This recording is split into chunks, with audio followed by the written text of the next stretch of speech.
Recycler at 825-474-1981 to find out why recycled pallets are the most cost-effective way to move and store your product. Learn about our recycling program as well at thepalletrecycler.ca. Tired of hearing, I'm bored. Bowl Canada has all the info you need to get them into a bowling league. It's all fun, games, and guaranteed smiles. Visit bowlcanada.ca today to sign up. We're ready to roll. Are you? Sports 1440, Stingray radio station. CKJR broadcasts from West Edmonton Mall and Wetaskiwin. Download the free Stingray music app and listen wherever you go. Have your sports curiosity cured. Second and short, that means it's Taylor time, and he's got the first down, and he busts away from the pack for plenty more. Jonathan Taylor, big run, there he goes, and Indianapolis takes the lead. 83 yards, the longest run of his career. A veteran of the sports reporting game for over 25 years. It's 14 seconds until we find out. First and goal at the BC3. What is it? Harris, end zone. Touchdown! Touchdown, Tommy Neal. 11 seconds to go.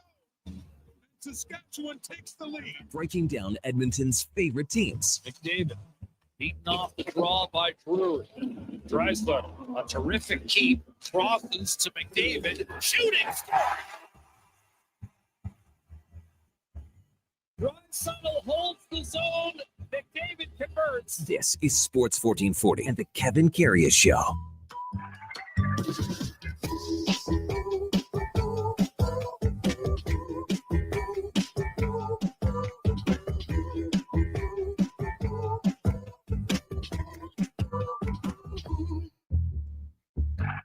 All right, here we go for Saul 538, Monday, November the 10th. Tomorrow, Remembrance Day, lest we forget. Great weather for all the ceremonies that we'll have in town. We've even got the one here in West Edmonton Mall, but down at City Hall, Beverly, all across the city. Great, fantastic weather for an outdoor service. Pick up your poppy if you can. If you can go to one of those services, it's a feel-good thing. We'll be off tomorrow on the Kevin Karius Show and the rest of programming here on Sports 1440. So if you get an opportunity, head out tomorrow morning. Hey, welcome to the Kevin Karius Show on Sports 1440, presented by Sports Select on your AM radio dial on your morning drive into work. So glad you could join us on a Monday morning. You can watch us on YouTube as well. Right now it's Sports 1440 AM. Just drop us a like, too, and a subscription. We would appreciate that. We're also on X, Facebook, even Instagram. As always, the streaming services are humming along on iHeart, Radio Player, TuneIn app, sports1440.ca. And if you miss any part of any show, you can catch up by searching it. It's on Apple, it's on Spotify, Google, even Amazon. Be sure to subscribe, select the auto download. You'll never miss a second of any show. Yes, lest we forget, tomorrow for Remembrance Day services, the Oilers would like to forget about Saturday night in a big way, and hopefully they have a response tonight against the Columbus Blue Jackets, who are in town. Yesterday, Connor McDavid addressed the media following practice, and basically, to quote the captain, enough is enough. We need more emotion. We have to bring something, and that's from everyone.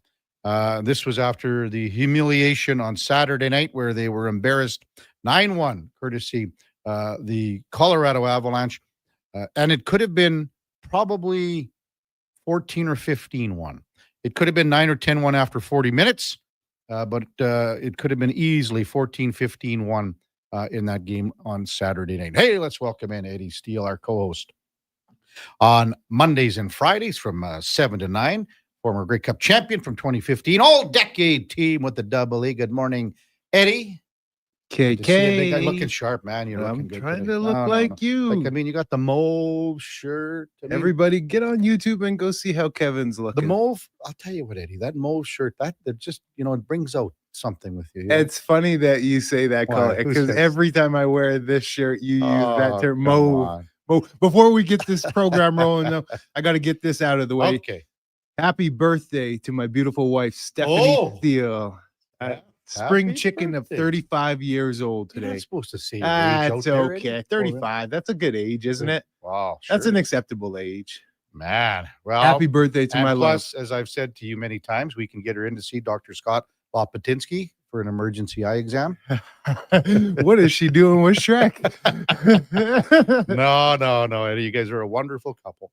And happy birthday to Steph. Any special plans? Well, her father, my father-in-law, has been in town, and his Brenda, his better half as Yeah. well.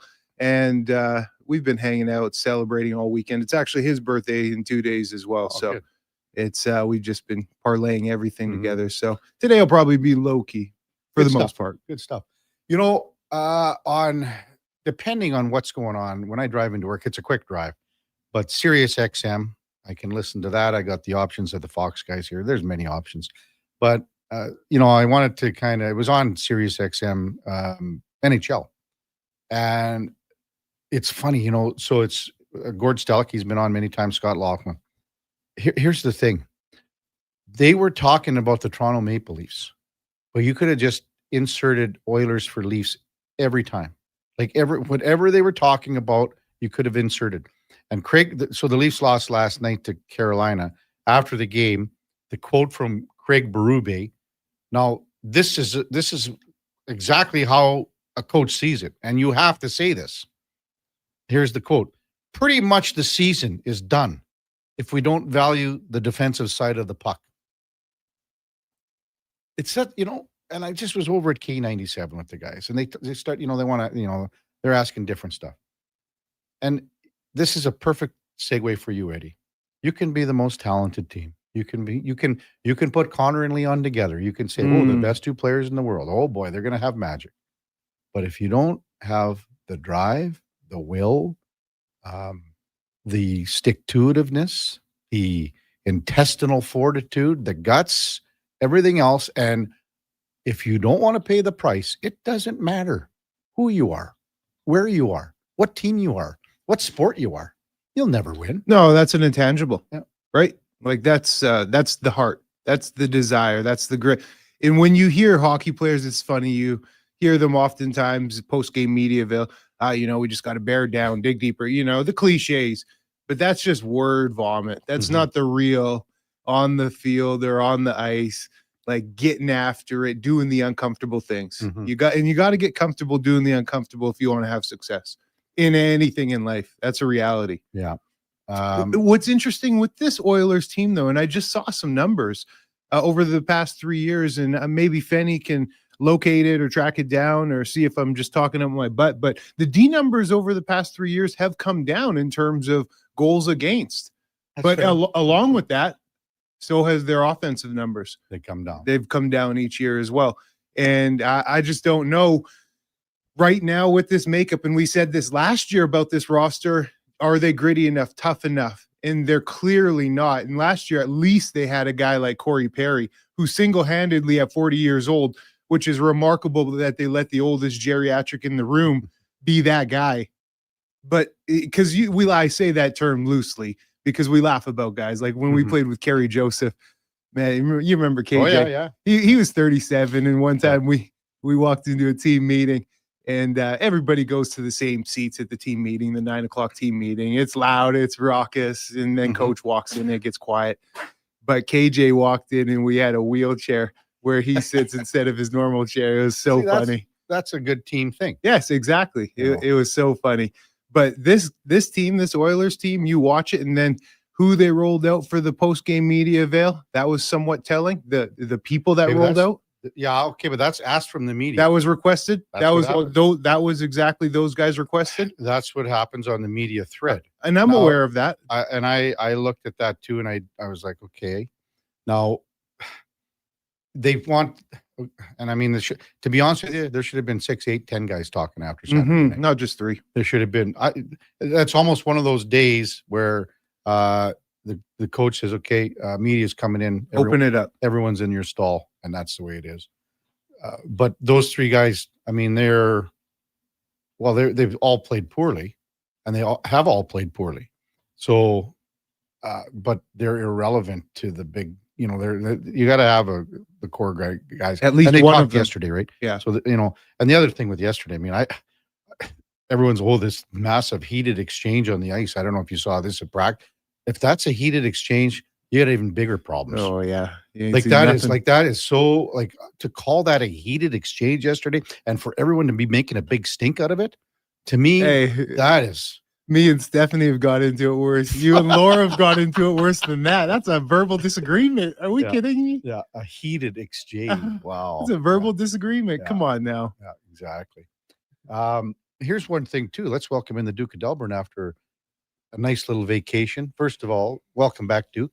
Good morning. You're looking good, but I thought you might have a little more sun. Were you wearing like a big sombrero down in Mexico for a week and a half? Not even a little bit. No, I, in true fashion, just as both you and Laddie predicted, I burnt quite badly on the very first day. Well, technically the second day, because I got there in the mid-afternoon on Thursday, right? And we were mostly just sitting around the lobby waiting for everybody else to roll in. But on the Friday, I thought I was being so diligent with my sunscreen application, but I don't think my application process was very thorough because I had some camel or not camel giraffe looking spots all over my chest and back. And apparently when you put sunscreen on, you're supposed to let it dry before getting right back into the pool again, which I tried to instill for the next 6 days. But day one got a little crispy. Didn't let it slow me down. Did rain a few of the days, and it wasn't super hot and sunny, even the days we were in the pool. So that's fine by me. Hey, what does it matter if I'm tan for a week before just fading back to the regular Alberta late November pastiness that we all mostly have to endure. So great holiday. Glad to be back. Just in time to watch that very exciting Oilers game Saturday night. Any excursions, Duke? No. A group of the guys went deep sea fishing the one day. Not really my speed. First of all, I was not invited. The groom forgot to invite me, or quote, forgot to invite me leading up to the wedding. He did feel bad about it, but also we've discussed in the show, I'm not much of an open water person, so I don't think I probably would have went anyway. Probably why he forgot. He didn't know that. A few of the guys and the women stayed back at the resort for the day. Once again, just another pool day, water slide, lazy river.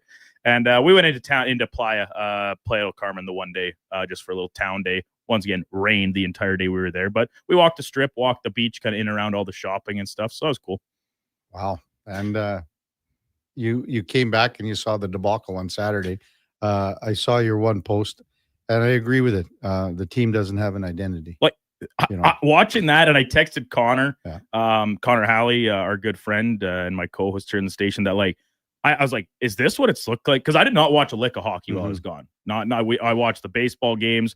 I'm sure we'll get to that as the morning maybe progresses. Hate to open some maybe slightly healed wounds on that front. But I asked Connor, I said, is this what the team has looked like for the past week and a half? And he said, well, sort of. They started better in the game against Dallas, and St. Louis obviously opened up some 2-goal leads. But then the rest of the games, this is largely it. And I just couldn't help but think, man, this is a team that, tell me what they do. What do they do? They don't really do anything. No, they really don't. They are just at this stage of the season here. We're approaching mid-November. Two of the very best players that the game has to offer. And you're telling me you don't have anything that your team does particularly well? Honestly, outside of the power play. Yeah. I think that's you got to point the finger at the best. Outside of the power play, what have Connor and Leon done this season? They haven't willed them anywhere. It's a team that needs a response tonight. And then you're going to go out on the road and you have to continue that because things are slipping away fast here. And if you don't have a response tonight, now is when then there are big changes. And when changes. You're absolutely right, KK. When you look at it, and Duke, it's good that you chimed in on this, get us thinking about maybe the bigger picture. Oh, the past week and a half, they've blown 2-goal leads and then got their butt whooped into fantasy land. Switch flickers again. How many times? I mean, it's 2 years I've been saying it. They're switch flickers. And then on Saturday, they're waiting to flick the switch, and it never happened once. It's never happened once. Lights out. Text 833-401-1440. Bad Niv, Guy, I can't remember which one it is. Schwack, Hammer, all chiming in. Doug, we'll get to those as the morning progresses. Coming up on the big program, it's Monday. That means Alan Mitchell will lead things off, as he usually does at 7:20. You hear him every day here from 12 to 2, except for tomorrow when we will be off here at Sports 1440 for Remembrance Day. Mark Spector from Rogers Sportsnet checks in at 8 o'clock. We will preview the Monday night football game, Green Bay and the Philadelphia Eagles, with Pete Doherty from the Green Bay Press-Gazette, covers the Packers. Frank Zaravalli has graciously decided to grace us with his presence, but at 9:20, because we're off tomorrow, so Frank's usual Tuesday hit comes into Monday, and Frank will be with us at 9:20. We got Aaron Portzline from The Athletic, covers the Columbus Blue Jackets, one of the very best beat reporters going, so we'll tee up tonight's Columbus and Oil game, Columbus Blue Jackets and Oilers game. Man, this is ever a 500 game. This is it. Columbus is 7-7. The Oilers are 6-4.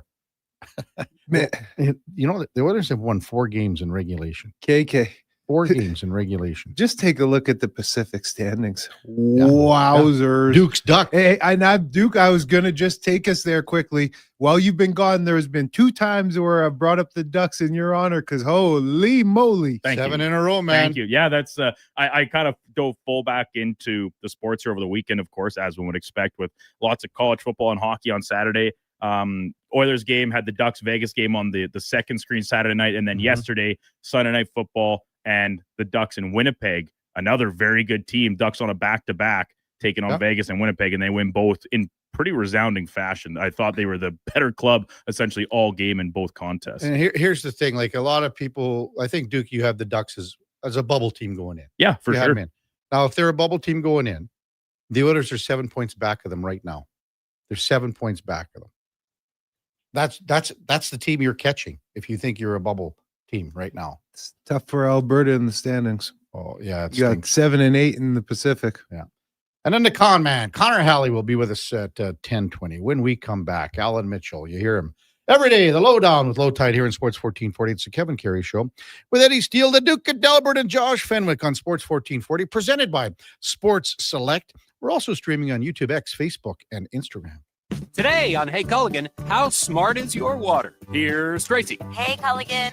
I think my water might be dumb. Good news, Tracy. Your water's not dumb. It's just not talking to you. You can make my water talk. No, but the new Culligan Smart Drinking Water System can talk to your phone to tell you when your water filters need changing and help you meet drinking water goals. Now that's some brilliant H2O. You said it, Tracy, and we're already on the way. Let us help you out with a free in-home water test from a local Culligan water expert at culligan.ca. Mr. Rooter watches the big game. Go deep! What you watching, Mr. Rooter? The Plumbing Olympics. Frankie Dragon Sanchez is attempting to break the world record in the 100-meter snake. Watch.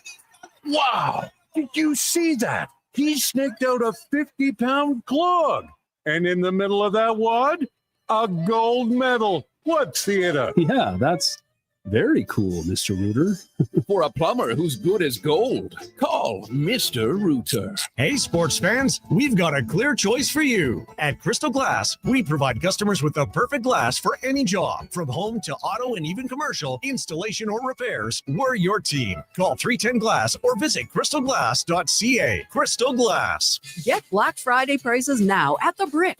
Skip the line and save big. Get 65% off genuine leather and reclining sofas when you buy the matching Love Cedar chair.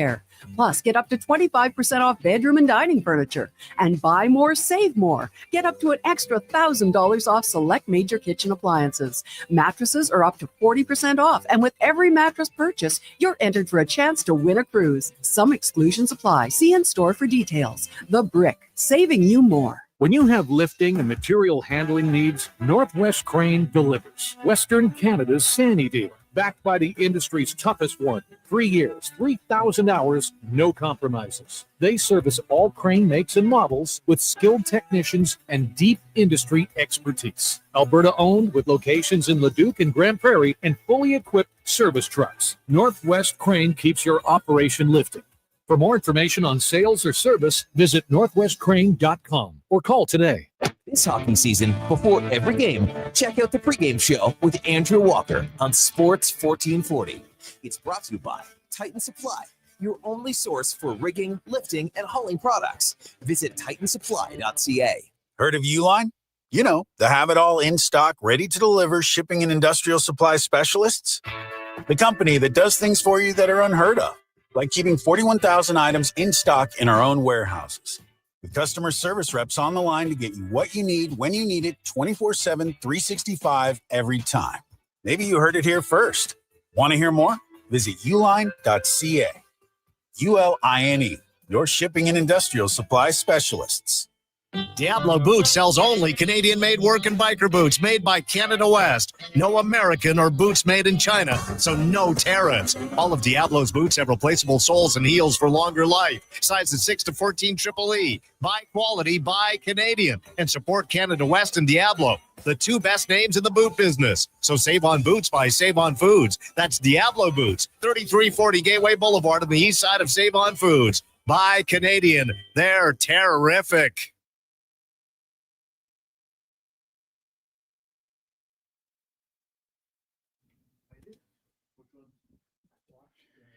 Portions of this hour brought to you by Nectar.io. Transform field data into boardroom insights. Nectar.io is the all-in-one solution for your fleet, safety, time tracking, and materials management needs. Nectar.io, your business made better. Have your sports curiosity cured with the Kevin Karius Show. This is Sports 1440.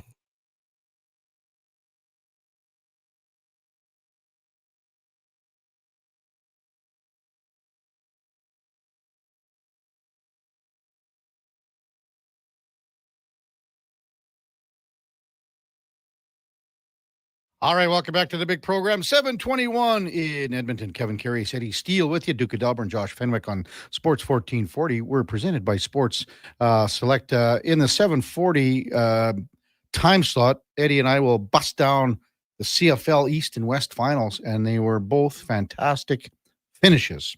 But right now, it's time for the Puck Report, brought to you by Fountain Tire. Hey, a quick heads up, it's tire changeover time. And right now at Fountain Tire, you can save up to 15% on select tires. It's the perfect excuse to get road ready and save a little cash.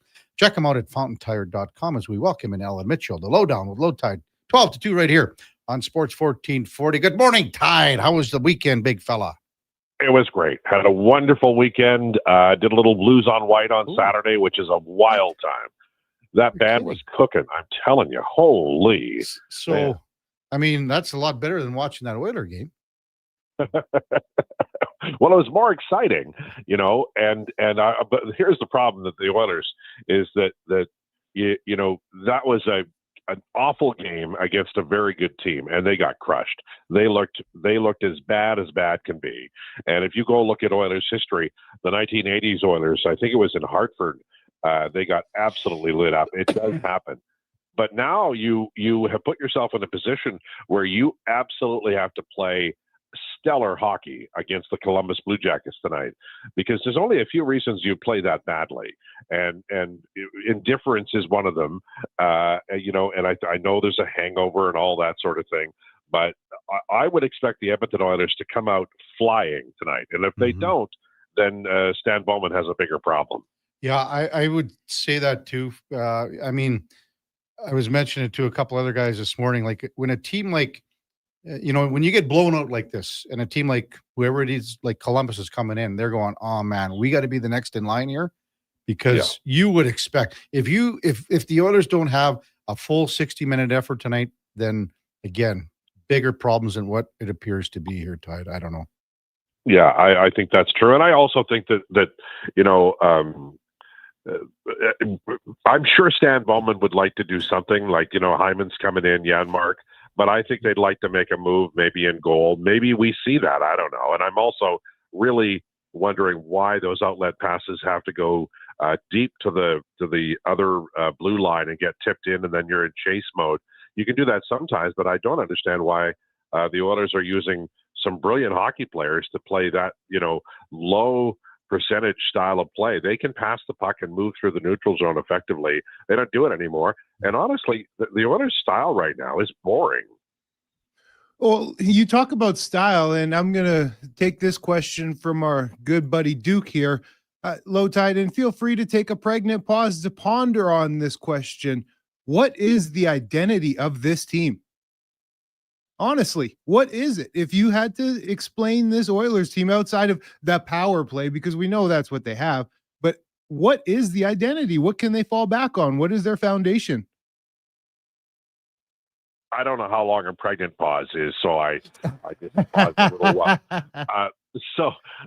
Here's this has to be a high skill team, and high skill teams possess the puck, pass the puck effectively, and are able to wind their way, whether deke or pass or transport, through opposition and get to the net. The Oilers have that team. They're just not playing a style, that is conducive to it. A lot of people are saying, well, they're not physical. Well, the whole league's not physical. And I mean, I think Chris Knobloch doesn't want guys taking penalties. I see a lot of, I've seen Trent Frederick. I mean, I saw him in Boston, far more aggressive player. And I know he's got a high ankle sprain, but I think he's, I think the team is sort of devoted to not taking penalties, which, you're going to end up looking like the Oilers have in the last number of games, where you just don't look engaged. But they're more interested in positioning and coverage, I think, than they are in blowing anybody up.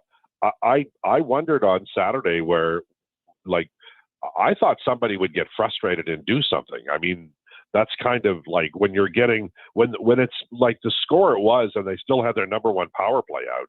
I mean, no pushback was surprising to me, and the only answer I can come up with is that the coach doesn't want you to take penalties. But you can be physical, Tide. You can be very physical without taking penalties.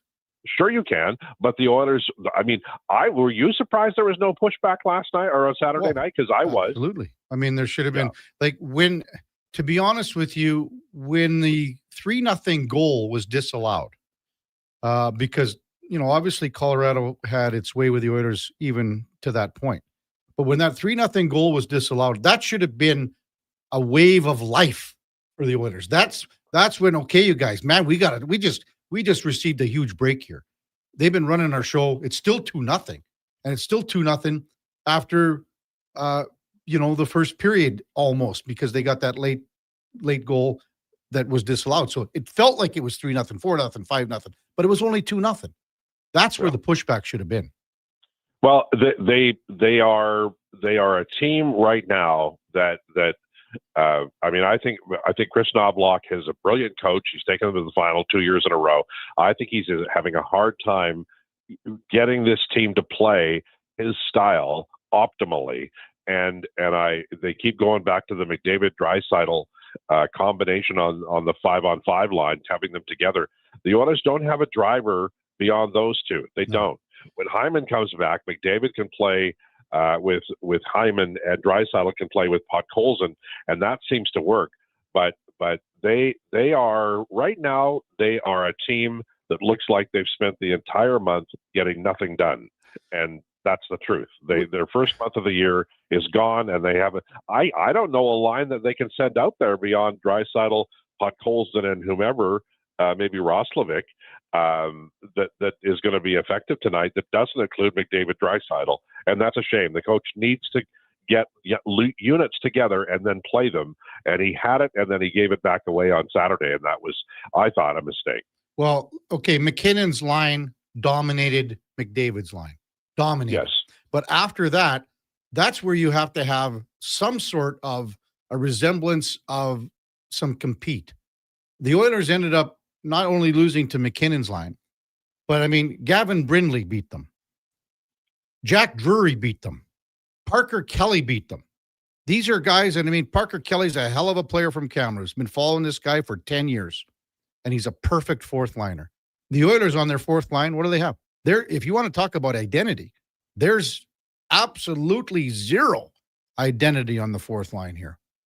Well, I think Chris Knobloch has the team playing the style he wants, and I think he doesn't have the team that can play the style he wants. So that you can't change that in the middle of the season. You can't do it. And so, maybe Frederick gets over the high ankle sprain and he can be a little more physical. Maybe there's somebody in the minors or a small trade you can make. Maybe Kapanen makes a difference. I don't think he will. But I think this team, as it is designed now, They have a chance to be strong up the middle. That could be an identity. If you had McDavid, Draisaitl, Nuge, and say Henrique or Phil, you could do that. They don't do that, and I understand why. But everybody's talking about identity, and I totally get that you want to be physical. But their coverage is not good. Their outlets are terrible. They don't have the puck enough to have an identity. In order to have an identity, you actually have to announce your presence. They have the puck.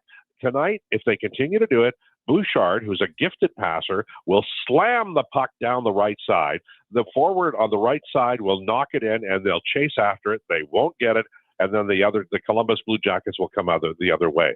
This is garbage hockey, and they've got gifted players. Why are you making the Edmonton Oilers, who are really quite gifted, do that? Why do they? What do you think? Nuge is going to win a battle? I love Nuge. That's not his game.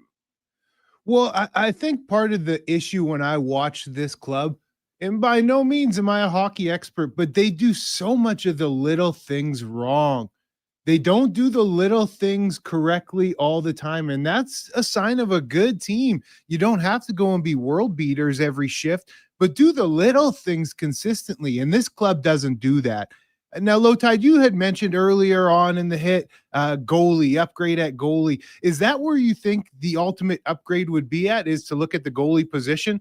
Because in my honest opinion, I don't think you can parachute any goalie in here and it's going to save them.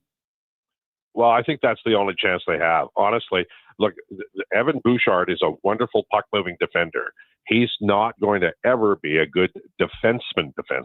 And if Ekholm isn't able to cover for him as he has in the past, that's going to be an issue. Bouchard is most effective when he's not playing defense. But the way that the Oilers are set up to create offense now is inefficient. So Bouchard is having to play defense more often. And if he does do that, he's going to get caved. He always is. That's his style. He's not a defender per se. He can outscore, and his 5-on-5 numbers over the last 3 years have been really good, but he hasn't played a lot of defense in that time because they're moving the puck. He's sending it to McDavid, and McDavid's heading up the ice through the neutral zone and making plays, and they have possession on the other end. And then Bouchard spends most of his shift in the offensive end. The Oilers, the way they have set their team up now, and this is a change, it happened in the Stanley Cup final against Florida, where they got frustrated by going through the middle with those lovely little short passes to the center who would skate the puck up. The suffocating Florida forecheck shut that down, and the Oilers abandoned it. And now every team, you saw on Saturday night, Colorado knew where the puck was going because the Oilers are so predictable when it comes to the outlet passes. The real problem is if you're expecting Evan Bouchard to be a good defender as a defenseman, like defending the puck, that's never going to happen. That's not his forte. But if he's playing with the puck and he sends it to the other end and the puck's 200 feet from his own end, that's how he makes a living. And the Oilers aren't designed right now with those outlet passes to nowhere. It's not an efficient use of the talent they have. Chris Knobloch is coaching for a team that doesn't exist. The Oilers don't have Evander Kane anymore. They don't have Corey Perry anymore. And Matt Savoy's never going to be Corey Perry, and Ike Howard's never going to be Evander Kane. Alan Mitchell with us on Sports 1440. Kevin Karius, Eddie Steele. The one thing, when I was at the game on Saturday, the passing, and you mentioned the passing, and even little 3, 4, 5, 6 foot passes, they couldn't make those passes. They couldn't accept those passes. And part of the reason there is they don't have their puck support is so inferior to what other teams that we've seen. And puck support can come in a number of ways, whether you're supposed to be, in the defensive zone where you are supporting another player that's going to the puck, or on the forecheck where you think that you can maybe get a chip off the boards, or more importantly, because the team wants to create speed through the neutral zone, there's no puck support in the neutral zone. So it's all three zones here tied. And it's because they have the forwards at the other blue line for the defenseman to pass by. There's too much of a gap between the forwards and defensemen, and it's easy to break down because Florida did it in the final, where their forecheckers are all along the line. If you look at that first goal in Game 6, Ekholm's trying to move the puck up. Ekblad refuses it, but there's two other forwards who are lined up, so there's three guys. and the Oiler forwards, the Oiler line, which is Draisaitl, McDavid, Perry on that play that ended up in the back of the Edmonton net, they jailbreak. And then Ekholm sends an inefficient pass to Bouchard. It gets turned over, and all of a sudden the Oilers are outmanned in their own zone, and they don't have the puck. And this entire system that they've gone to is flawed badly, not just because the team can't play it, because it's inefficient. You're not going to have the puck, and you're not using McDavid and Draisaitl, which is just nuts. Well, Spec, it's coming up at 8 o'clock. I'm going to, what? I thought you were calling him Spec. No. Well, yeah, but I mean, Spec is going to weigh in on a lot of this as well.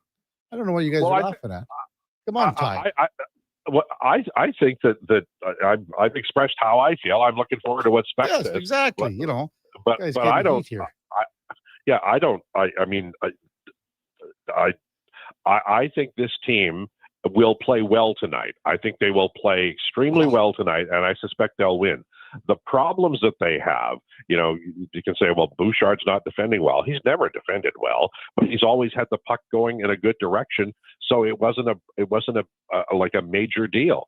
And I just think the Oilers are not playing a system that is going to be conducive to winning. Their outlets are wrong, and they're not possessing the puck inside the offensive zone like they did a year ago. I think the Florida Panthers did a number on Chris Knobloch, and he has to find a way to be more efficient with the puck and to own the puck more often. And that's when the Oilers shine. Their identity is high skill. In order to have that high skill, you need the damn puck. And the Oilers give it away routinely, and on turnovers or on long passes that are inefficient. And honestly, they're a boring hockey club right now. They just are. It is mind-blowing that we're almost 20 games into this season, and this team thinks this is going to work. What's coming up on the lowdown, Tide? We will have Rachel Krychak joining us at 12:40.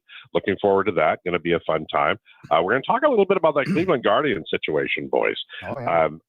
I don't buy it. I think these are multi-millionaires, and they're giving up their careers for $5,000. I think there must have been some other pressure brought to bear. So we'll find out. Here's what happens in those instances, I think. And you're talking about Class A, most notably. I think what happens is these guys they start betting a few things that are legal, and they end up where their background and their family gets brought into it here, Tide. So it's something, you better do this or your son's not going to school tomorrow. How's that sound? Yeah, that to me is the big story here. And it's a big, I hate to say this, but baseball's not the only sport, boys. And so this is going to be a subject we talk about for years to come, I think. All right. Thanks, Tide. Have a good show today, buddy. All right. Be good, boys. That's Alan Mitchell, 12-2, the lowdown with Low Tide. That's the Puck Report brought to you by Fountain Tire. Don't put off your tire changeover. Check them out at fountaintire.com. Right now is the time to do it before the snow hits. We had a little bit last week, so, and it was a little slick in some spots. It was. There's still a little bit. It was, Duke. Don't just because no, Mexico over here. You're saying it's like it was a little slick. I got back Thursday night. Friday, I drove to Delburne for Senior Outlaws game. The roads were atrocious. Yeah. See? Okay. That was as bad as it got. Talking about a little slick. Like, they were brutal. The ditches were littered with. We're not driving in Mexico for a week with rental cars. You got to be, you know when you come back. What's funny about when you go on holiday and you don't do literally anything for a week straight? When I got back in my truck on Thursday night to drive back here in the city, I was like, do I know how to drive? I had to think. I was like, I don't think I know how to drive anymore. The other thing, too, let's just be honest, you weren't under 0.08 for the whole time you were down. Oh, man. I think if you just maintain a certain blood alcohol level, that then you don't get hungover, and as a result, you can start each day with the same freshness and ambition that you did the one previous. So you just maintain a steady new stasis. You maintain and sustain. That's what it's all about. Text 833-401-1440. Jerry says, I was at the game Saturday night. I've been a season ticket holder for about 5 years now. That was utterly embarrassing. We left after the start of the third. and I never do that. It is embarrassing. Well, We talk about the KKK. We talk about the KKK. it's okay. We talk about the little things, right? And effort and just at least showing up. Be there. Don't fold like a tent. That is such a terrible look for the fans that pay quality dollars to be there. Don't just fold. At least compete, right? We just want to see you compete. We talk about that with the Elks, right? We don't need to see wins, but compete. So Tide is correct in saying a little bit that there is less hitting. There is less hitting in the league. There's less fighting. There's less crap after the whistle. There's less. But you still have to be able, when things aren't going well, you have to be able to instigate that. You have to initiate it. Now, I'm going to throw something out here for tonight. And I don't know if it'll happen because I'll be honest. Years ago, Eddie, guys would say, this guy's the number 1 fighter in the league. This is number 2, 3, 4, 5. Guys used to have it ranked. Running list. You would Yes. say, man, okay. And here's the other thing. And you can talk, and Brant Myers texts into the show all the time. Brant was one of the tough guys. Absolutely. We've had many guys that have texted me personally. And like Brant Myers said, like, start something, do something. I think Brant said, sign me for a game. He said, I'll fight the first shift. Now, and I don't know where this guy ranks in fighting in the league right now. Duke might know. But they got a guy on the Columbus team named Matthew Olivier. Now, he's one of the tougher guys in the league. He's probably one of the better fighters in the league. I'm familiar with the player. He's a big, strong guy. He's not a monster. He's not like we're not talking like back But in he's the day. tough. He's a tough SOB. Yeah, he's a bigger guy. He's not overly tall, but he's thick and strong. He's a very strong guy. And he will not hesitate in dropping the gloves. So does someone. Does a Trent Frederick? No, because Trent only has 1 goal in 15 games. Wow. We haven't talked about that. Okay, we haven't. And I'll be honest, out of all the guys that on our text line so far, Frederick's getting the most heat. Well, to say that, is that okay? I'm not in hockey, but I've never heard that before. Is that a thing? Guys won't fight you because you only have 1 goal? Is to me that's an excuse of all excuses. I don't know. He had to come out wrong. Because for one, here's the other thing. On the Colorado team, there's nothing there. Josh Manson would be the only guy. Now in a 2-3-4-0 game, Josh Manson is saying, sorry, pal. He's not accepting games anything. at that point. He's not game's done accepting anything. Yeah, peace sign in the dust. Yeah. But again, there's where you can initiate with someone else on the team. You can hit a Makar. You can hit and have a clean hit. Now there's always that. I've said this many times that you can run into that other side where now they go after a McDavid or Draisaitl. That happens. And yeah, you stir it up though, man. That's okay. Fine, stir That's it up. okay. Yes. That's okay because now they start going after McDavid and Dry. Well, you would hope that the troops would rally and now protect those superstars. But I don't know what kind of soul these guys have. And you know what? You talk about hitting and fighting is less. And okay, you don't need to go and fight. You don't need to. You can have clean hits. But KK, there ain't nothing wrong with a little bit of a dirty hit either. Like I'm all about the integrity of the game. But there's nothing wrong with throwing a little bit of a dirty hit, a little bit of a boarding to get things going. I'm all for it. But they don't have anything. They have no soul. That, Eddie. No soul. You know my style. Jeff says, Kevin, the team's just not good enough, plain and simple. They've played 1 truly good game in 16. 1. And that was against the Canucks. The Canucks. Yep. Not lying. Yeah. Kareem, definitely not enough grit. John says the top 3 fighters in the NHL are Delorier, Checkeye, and McDermott. Oh, he meant Olivier, not Delorier. So not Delorier. He says Olivier. So Duke, is Olivier top 3 in the league? Yeah, I think that it largely depends on who you ask, but I would have to believe that the vast majority of players, other enforcers, guys that cover the league, I think Olivier is right there. Like you said, top 3. I think that is a very accurate assessment. So let's see if something happens tonight. This has to be rock bottom, doesn't it? Well, Saturday night. If it ain't rock bottom, what is? Furball says after an ass kicking like that, who on the Oilers is coming in the next day and lightening the mood? Who's a glue guy? Nobody. Tons of text rolling in 833-401-1440. When we come back, we're going to talk a little CFL football, East and West finals with Eddie Steele. We got Spec coming up at 8 o'clock. Not sure if you're aware of that, Eddie, that Spec's coming up at 8. He is? Yeah. Does Bob know? Bob. Who's the one that always would text in when Spec remember that one time when Spec That was Marty. Marty? Marty, oh, yeah, would Marty, say- yeah. It's like, where's Spec? Where's Spec? Yeah, where's Spec? You guys have to tell us if Spec is at a different time. That's right. Good memory, Duke. That's coming up right after the break. Some CFL breakdown. Kevin Karius, Eddie Steele, Duke of Delburne with you on Sports 1440, presented by Sports Select. And we're streaming on YouTube, X, Facebook, and Instagram. Hi, Mike here from Northgate Chevrolet Buick GMC. Snow, colder weather, shorter days. November is officially here. But it doesn't all have to be bad news. If you're thinking about a newer used vehicle, now is the time. Massive savings, 0% financing, and don't forget tires at cost. Yes, that's right. We sell winter tires at cost. There's lots to celebrate in November. And as always, we'd like to thank all of those who have fought and served for our country. Stop in and see us today, 13215 97th Street, or visit us online at northgategm.com. You're in Northgate country. Well, get ready for a silly hockey fans. Your partner in power just skated onto the ice. EWEL.ca, the new e-commerce website for electrical wholesalers Edmonton, is ready for the power play 24/7, 365. UL skates to where the puck will be in 5 years. Now that's forward thinking. Killer selection, slamming products from the best brands, and legendary service. Don't sit on the bench. Get your account today at EWEL.ca and win that project. Plug into your partner in power. Get an EWEL.ca account today. 60 years ago, we started selling trucks as Western GMC Buick. Today, we are Wolf GMC Buick. We're still located on the corner of 184th Street and Stony Plain Road with the same ownership for over 2 decades. Our customers have trusted our family-owned, community-driven business. And for that, we are thankful. If you're looking for a truck or SUV, pop in and one of our seasoned professionals will get you a great deal, hassle-free. Come trust our team at Wolf GMC Buick. Wolf GMC Buick.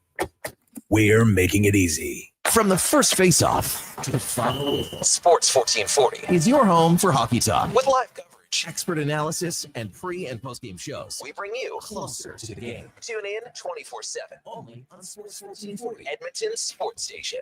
At jackpotcity.net, you can do amazing things with just one casino chip. Discover a world of incredible casino games with over 500 high-quality online slot games, including the world-renowned progressive jackpot slot Mega Moolah. Play for free at jackpotcity.net and get treated as a VIP 24/7. So visit jackpotcity.net today on your tablet, laptop, or mobile. Jackpot City, a whole world of casino games. 18 plus. Please play responsibly. This is not a gambling website. This hockey season, they're all in at Metal Supermarkets. They were even practicing the wave around the lunchroom table. Till Bob's soup splattered everywhere. I'm so hungry. Poor Bob. Oh, well, gotta love the passion. Speaking of which, their team is all in on cutting metal to your exact specifications. And fast. Metal Supermarkets, the local convenience stores for Southside, West End, metalsupermarkets.com.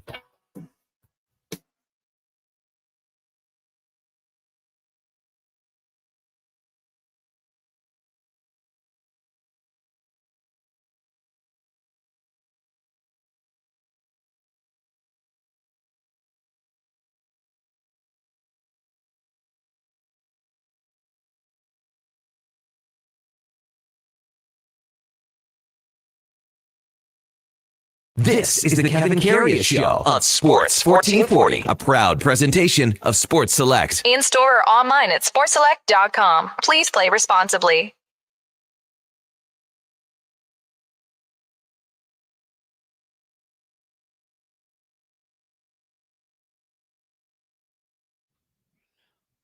All right, welcome back to the big program, 748 in Edmonton. Kevin Karius, Eddie Steele, Duke of Delburne, and Josh Fenwick with you in the palatial Sports 1440 studios here at West Edmonton Mall. And yes, the Kevin Karius Show is presented by Sports Select. We're just talking about, has anyone hit a ticket yet here? And it's been a tough sledding for me anyway on Sports Select. Get in on the action with hockey. You got Monday Night Football tonight. Bet on the original at sportselect.com. It's 100% legal. You got to be 18 plus. Please play responsibly. What's that mean, Eddie? You give me the A-OK? Oh, it's just your bro's pro, man. Oh. Just Talking about losing, you mean? No, just our combo. How you brought it up, man. Well, just a pro. Just you the know. little thing. We talk about the little things to success, and I noticed just the 35 plus years in media. 35, I notice the little things you do. I notice it. 35 long years, Eddie. So, the owner of the BC Lions and a few players are saying that catch by Tommy Neal to give the Saskatchewan Roughriders the lead and the win, 24-21 on Saturday, was not a catch. He threw a little screenshot. Yeah, he did. It looked like the Zapruder film from JFK. It's the CFL, man. They're the one league. Their cameras are just a little not up to date, especially when they zoom in. It gets real choppy. So, no, hey, ask for the news, not the weather, Eddie. Now, here's one of the things. Like, I thought the one camera angle, which is ironic, the one camera angle was blocked out by the field goal post. Yeah, that is ironic. And Nathan Rourke, he wants the field goal post to stay where they are. Well, it's interesting too because in the East semifinal, Zach Collaros also hit an upright that would have been a guaranteed touchdown. So the goalposts with their current location have kind of been a factor in back-to-back playoff weeks. Yeah. And having said that, I mean, those were two really good finishes. I mean, the Riders' start was horrible. Like, that was a game where Super you slow. couldn't even watch it, Mhm. to be honest with you. Mhm. But, I mean, it came on at the end. Corey Mace kicks the field goal. What did you think of that before they get the drive for the touchdown? A lot of people thought on third down he should go for it. Yeah, I think just because the way it all worked out, it's fine. I'm fine with it. Yeah, I'm totally fine. I really like Corey Mason. Mm-hmm. That's not just me putting the blinders on. You just see how he coaches the team and how the team plays for him. Yeah. He pulls the right strings Mhm. most often. He does. Yeah. And I mean, Trevor Harris got better as the game went on. Yeah. MLS was really good. Oyette had a really strong game running the ball. And I mean, the Rider defense, when they needed to, especially at the end, because that's what May said. I put my trust in the defense for stops. Exactly. So and he stood by that. Mhm. And Nathan Rourke too, just what a player. Like he's a great player. He is a great player. And His he's- time will come. Exactly. It will come. I believe 26 or 7. Mhm. He's right in there. Yeah, So he's got a lot of years, and yeah. he wants to stay here because he's going to play. If he goes down to the NFL again, he's just going to. You're gonna at best hold the clipboard. he's If anything, you'll run the tryout ringer like he did and just get cut and next roster get cut and move on. Mm-hmm. That's how it goes. So the Montreal game, 1916 again, last play. I mean, I've always had not a soft spot, just a ton of respect for Jason Moss because he was here for so many years. I mean, you know him well, obviously. Good player, good coach, good with the media, Mm-hmm. always open to talk. He, of course, has that persona, right, where he's fiery, maybe can come across as, a D-bag on the sideline. But, man, he's a good dude. Like, that's just passion. And back in the day, he just didn't know how to harness that passion. But that's not coming from a bad place, man. Mm-hmm. He is a good dude that is competitive. I love that, man. You know, quick sidebar, and I was shocked when he told me this. So I did 2 documentaries on back when they were the Eskimos, and one of them went Jason Moss. I interviewed him a lot, and it was more of a documentary style. These aren't scrums. Anyway, I did probably 10 of them with him, and like at the end, he's going like, "What do we do? Like what? Like you ask me the same stuff and I'm going like." Didn't anyone tell you what we're doing? He goes, well, no, what are we doing? I said, I'm doing a documentary. He goes, whoa, why didn't anyone tell me? Like no one in the organization told filled him in. Never even told them. I was like, what? And that was where things were starting. Began. That's where with it began. With you guys. That's where it began. That's cool. You know, it's like, and what's really neat too is him being an American dude, Mm-hmm. making his house up here and Canada's home, I believe, out just Sherwood Park? in Yeah. the park east of Edmonton, and avid hunter. Like he's out in the bush, very much like Louis. Like no different than Louis. They're the same type of dude. You know, coming from abroad, make Edmonton home, and I can relate to that because you and I are those guys too. Coming Well, from we came- abroad, making Edmonton home. Yeah. I mean, people always say, where are you from? I said, well, I'm from Edmonton. Mhm. I don't consider myself, and I've been here long enough where, I don't even think myself as a Saskatchewan guy anymore. Yeah. And you might think poorly of that if you're a Saskatchewan person. And you've been here the majority of your life. Yeah. I mean, I've been here. This has been my home. So okay, Montreal and Saskatchewan. I think it's great that Saskatchewan got in over BC for the Grey Cup in Winnipeg. I'm happy about that. I'm Yeah. happy Sask going I in think Winnipeg. it's going to make for a better Grey Cup week. Absolutely. The cup is there already. Who do you like? I mean, I have a feeling I know where you're leaning. I think you're going Montreal, aren't you? Yeah, I am. I thought you were. Yeah. Keep it in the East. Yeah, I think you're going Montreal. So I don't know. Here's another thing. Sorry, just to bring this up before we're going to break. I can honestly say I didn't see, I didn't watch Montreal Alouette games from start to finish this year in the sense, and Davis Alexander was hurt. He's hurt. That hammy's hurt. tweaked again. That's going to be everything for this Grey Cup week. But I'll tell you what, when I watched him on Saturday, I was sick of his shtick, man. You're over it? No, I don't. I thought he was embarrassing himself. He's going on the sideline and he's yapping. He's doing this. I thought, man, this is garbage. You're over it, huh? Over what? The shtick. Not over it. I think it's embarrassing. I don't think I like it, man. He's still rallying the troops. I like it. They're playing for him, man. They're playing for him. Sick of it. I hear you, but the boys liked it. The boys liked it. In Montreal's that us against the world. We don't care. We don't care. Yeah. Well, someone's going to shut him up if you watch in Saskatchewan or in Winnipeg by Saskatchewan. Mm-hmm.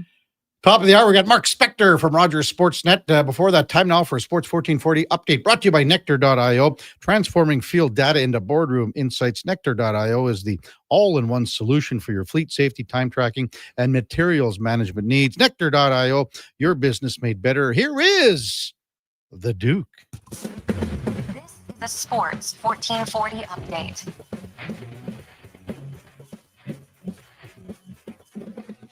8 games across the NHL yesterday, including Ottawa doubling up Utah 4-2. The Hurricanes not a second half comeback to beat the Leafs 5-4. Anaheim winning their 7th straight. They top Winnipeg 4-1. Calgary blanked in Minnesota 2-0. And Nate McKinnon 5 points as the Avalanche beat Vancouver 5-4 in overtime. Some rare BCHL Sunday action. Spruce Grove Saints losing in Salmon Arm 5-3. And Week 10's NFL Sunday kicking off in Berlin, where Jonathan Taylor ran for 244 yards. 3 scores lift the Colts to a 31-25 overtime victory over the Falcons. On this side of the pond, Miami stunning Buffalo 30-13. Houston erased a 19-point deficit, topped the Jags 36-29. Commanders fall to the Lions 44-22, and a slugfest on Sunday Night Football. Chargers beat the Steelers 25-10.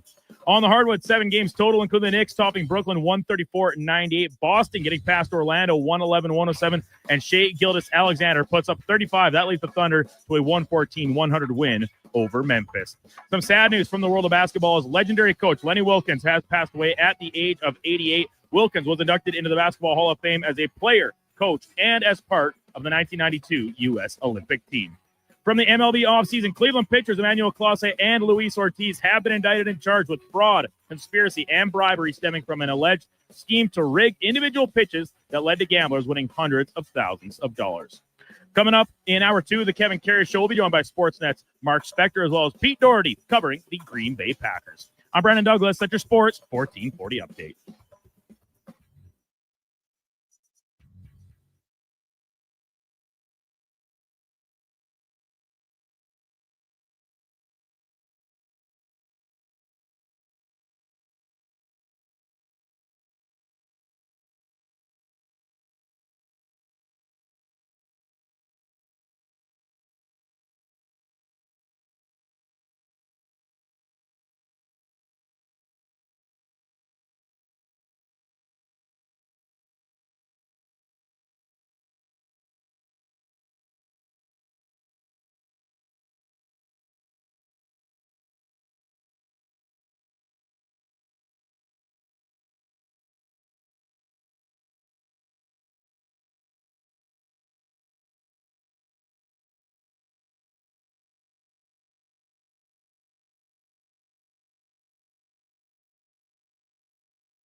Hey.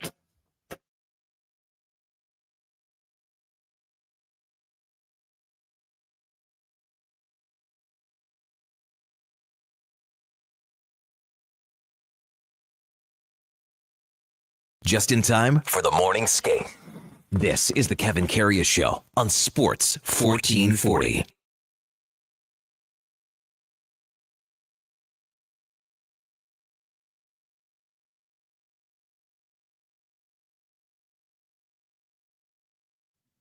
All right, welcome back to the big program. Coming up to 8:01 in Edmonton, Kevin Karius, Eddie Steele with you, plus the Duke of Delburne and Josh Fenwick with you on Sports 1440, presented by Sports Select. Time now for On the Mark, brought to you by Northgate Chevrolet Buick GMC. And we got winter tires, and they're tires at cost as well. You bet. Cost? Yes, at cost. Don't believe me? Check them out for yourself at northgategm.com as we welcome in Mark Spector from Rogers Sportsnet. Good morning, Spec. What's going on, man? How you guys doing this morning? Oh, well, I mean, still after Saturday, the text line is humming along. Brad texted on Saturday, the Avs turned the measuring stick into a beating stick. Ooh. That's a mild one. That's a mild one, Spec. That's a good one. It's a good one. Because we were mentioning that last week. We said going into this game, we talked about the speed, how exciting. This is one you want to be in the barn for. This is a measuring stick game. We specifically said that, and clearly didn't measure up. Here's the funny one, Spec. On Friday, Connor McGahey was on this fine program. He's the Colorado Avalanche play-by-play man. And this was following the Thursday night football game where Denver, the Broncos, put 10 points on the board. So a couple days later, the Avs almost match them. Oh, my goodness. Are we making an analogy here, Kev? What's the analogy? I don't know. Just Denver, like the Avs almost outscored the Broncos. How's that? Did the Rockies ever score 9 runs this summer? No, I don't think they did. I don't think they did. How are the Nuggets doing these days? I thought it was a nice story. Come on, man. He's blaming you. Oh. But you know what? I said to Eddie, and the game could have been 10 or 11-1 after 40 minutes. Yeah, listen, I've always said this, that we know that you lose 2 points when you lose a game. That's all you lose. So if you're going to have a moment like this, it was embarrassing. It was a long night. The Oilers were humbled and embarrassed. And oh my God, that was on national television. You can't get more effect out of losing 2 points than they got. If they would have lost 3-2 or 5-4, nothing would have changed. They said, oh, shoot, we lost by 1 goal to a really good team. Great, whatever. This one here, it's reverberating through the entire organization. It's team meetings. It's everyone looking in the mirror. It's if you're going to lose that game, I'm not telling you the Oilers were any good. They weren't. They could have lost by more. They could have lost by less, whatever. The point is, you can't get more out of a loss than they're getting out of this one. Mm-hmm. So that's the good news.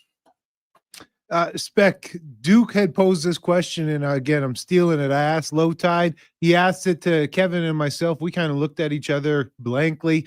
And I'm going to ask you, what is the identity of this Oilers team? If you really had to describe them, explain them to someone, how would you explain this Oilers team? Yeah, they have superstars, but they're not even playing at any type of superstar level, not even close. So how would you explain this team?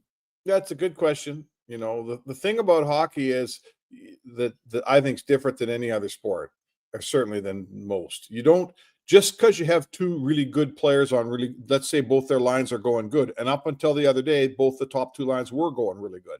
Mm-hmm. It doesn't matter if the rest of your team's not helping. You got to have 4 lines here. So your identity, Eddie, should be when we put our top 2 lines out and we stop playing 97 and 29 together, because frankly, it's just not a good idea anymore. When are we going to figure that out? We've got bottom lines that'll grind you, and we've got bottom lines that will hold on to the puck and set the table for when the rotation comes back around and the big boys come out. We're relentless, because when our big guys have the puck, you can't get it from us. And then when our third and fourth line go out there, they also control play, and they'll maybe come at you a different way. Maybe they're a little bit physical. Maybe they're all quick, so they're hard to catch. They're hard to get the puck from. All those things. Our defense is responsible, right? We've got a big guy like Nurse that plays physical. We've got Ekholm, who's really steady, and a fantastic number one in Evan Bouchard. Our third pairing of Kulak and whoever it is, Emberson, or whoever's playing Regula, they're one of the best third pairings in the league. But my point is, if those individual guys don't live up to their billing, the whole thing falls apart. If Nurse can't defend, then that ain't helping any. If the fourth line is two water bug rookies and a guy that from Europe that's played 15 games, like that ain't a fourth line on any successful NHL team I've ever covered in 35 years. What are we doing with that as your fourth line? I don't have a hot clue, because that ain't going to cut it, boys. So it's a personnel issue, because like you said, that ain't going to cut it. And you mentioned the bottom line. You'd like them to be grinders, hard to play against. That's not what this bottom line is made up of. So it's a personnel issue with this roster. Well, it is until Janmark and Hyman come back. Mm-hmm.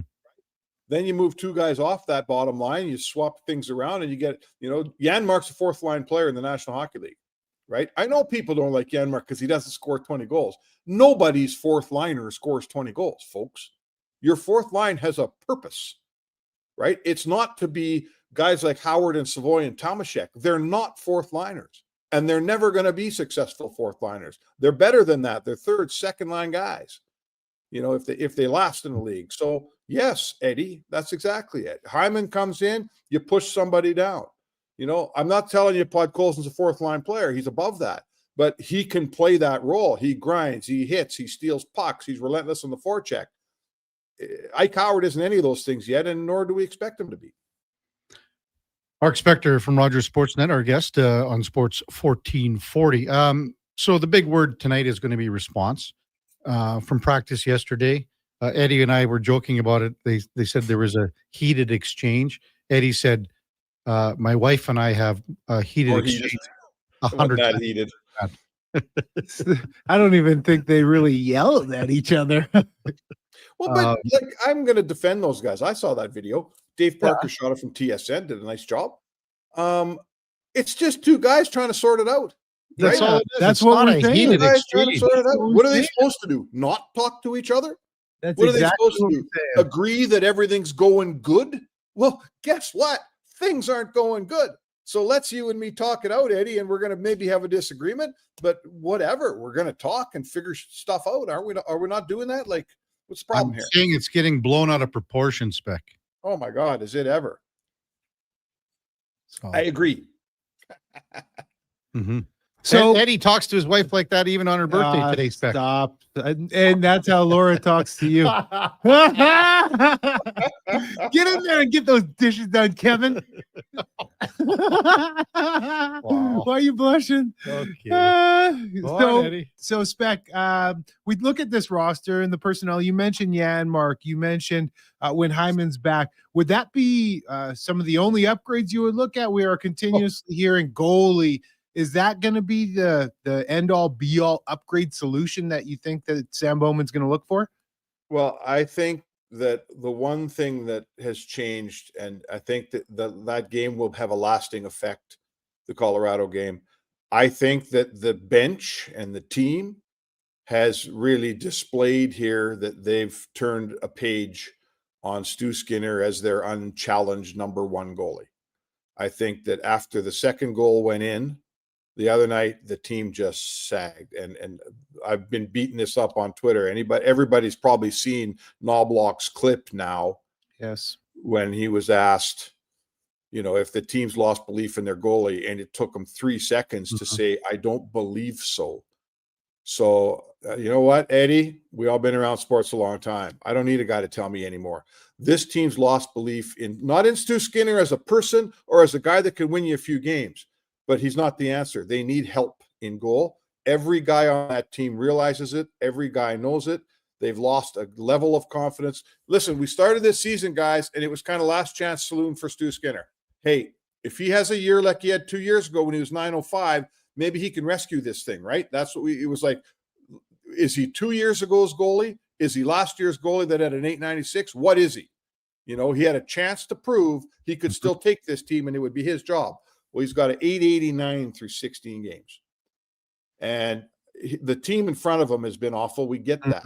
He didn't help him the other night. He also wasn't nearly good enough against a good team. And I think the team's turned a corner on this goaltender. And it is up to this GM to answer the problem. His team's looking at him going, we need help, Stan. And Stan gets big bucks to figure it out. It's time to get to work, Stan Bowman. So you think that there will be something sooner than later? Can't say that. Like, look around, guys. You know, it's really there's nothing there. Tell me what's there, Spec. I don't know. Guess what, Stan? Figure it out. Right? That's what I'm saying. I'm looking at the goaltending situation. It's hard. What do you fault him on both goalies on Saturday?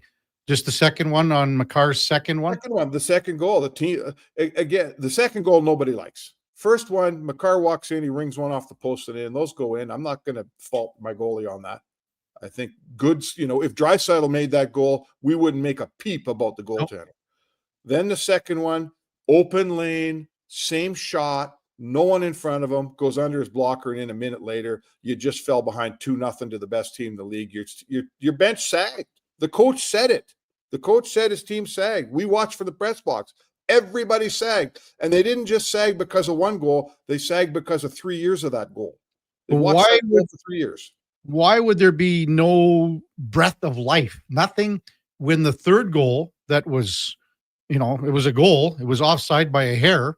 That gets called back. Why do you have no response, no breath of life after that? Because that should have injected life into you. I don't know. You know what? Because they're not playing very well, right? Let's face it, they're a team that's not playing well, but they're a team they're a team that at this moment needs their goalie to help them along here. They need their goalie to give them life. They need their goalie to give them belief. He's giving them the opposite, right? He's giving them the opposite, Kev. You know, he didn't make a save on McCarr in the second one. Landeskog rips one past him. That's a really tough play. I mean, he puts it under the bar from 10 feet out. But no one's made more, I'm not going to say excuses. No one's given a bigger berth or allowance to Skinner in this town than me. Like, I've been a guy that says when NHL shooters are ripping at you from 10 feet, I don't expect that save. But they need more of those saves. Other goalies make those saves. This goalie doesn't make enough of them. And you know what the worst thing is, you guys? Every guy on that Oilers bench knows it. It's unfortunate that you need a goalie to bring you some life when you have a roster full of skaters that should be able to bring you some life as well. And last I checked, unless this is a new age NHL spec, a guy like Trent Frederick is supposed to bring you some life and energy. And I didn't realize that you need to be a goal scorer to now be an agitator, get into a fight. Where do you land with those comments? I mean, Kevin said he maybe kind of misspoke, maybe didn't come out the way he meant it. But I heard what came out of his mouth was he's got 1 goal in 15 games. No one's going to want to fight him. And in a game that, like Kevin said, against Colorado when it's 4-0, yeah, Manson's not going to fight you. Manson's skating away from that. But there's been more than just this one game. They've blown 2 games prior, 2-goal leads. And last year they were in this exact same spot, and they relied on a 40-year-old to be the spark in the locker room. What are your thoughts on Trent Frederick's comments? They're an excuse, right? They're absolutely an excuse for a guy that isn't getting the job done. Full stop, right? This isn't about fighting for me, you guys. This isn't about fighting. Fights happen. If Trent Frederick plays the game the way he's supposed to play, fights are coming to him left, right, and center. But go stand over a goalie. Go knock Nate McKinnon on his rear end. Go drill Landeskog. Go keep pushing in the crease until guys get sick of getting pushed, right? Trent Frederick has made zero impact in this city since he got here, right? A game like last night or whatever, 2 nights ago, is the time when they need when we all watched Corey Perry do it last year, he'd do something, right? He'd do something to change the course of business in a hockey game that's not going your way. And now the Oilers are light on those guys. I'm putting Darnell Nurse in the same bucket here, boys, because he's probably their toughest guy. And he did nothing either. There is no physical response. They're back to being a team that has one way of changing momentum in the game. It's by scoring a goal. That's the only way they change momentum now. Right? And they got a couple guys in their roster who are responsible for the physical part of it. And they were both no-shows in that department on Saturday night. Trent Frederick's been a no-show there since he got here.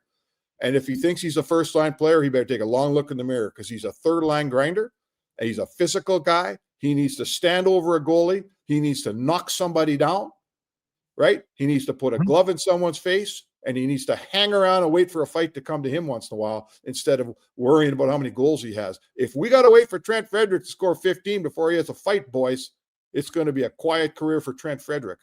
Good stuff, Spec. We'll see what the response is tonight because there has to be one.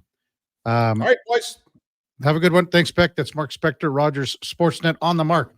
Brought to you by Northgate Chevrolet Buick GMC. We got winter tires. Check them out, northgategm.com. When we come back, how about a little NFL talk? A Monday Nighter, Green Bay, Philadelphia.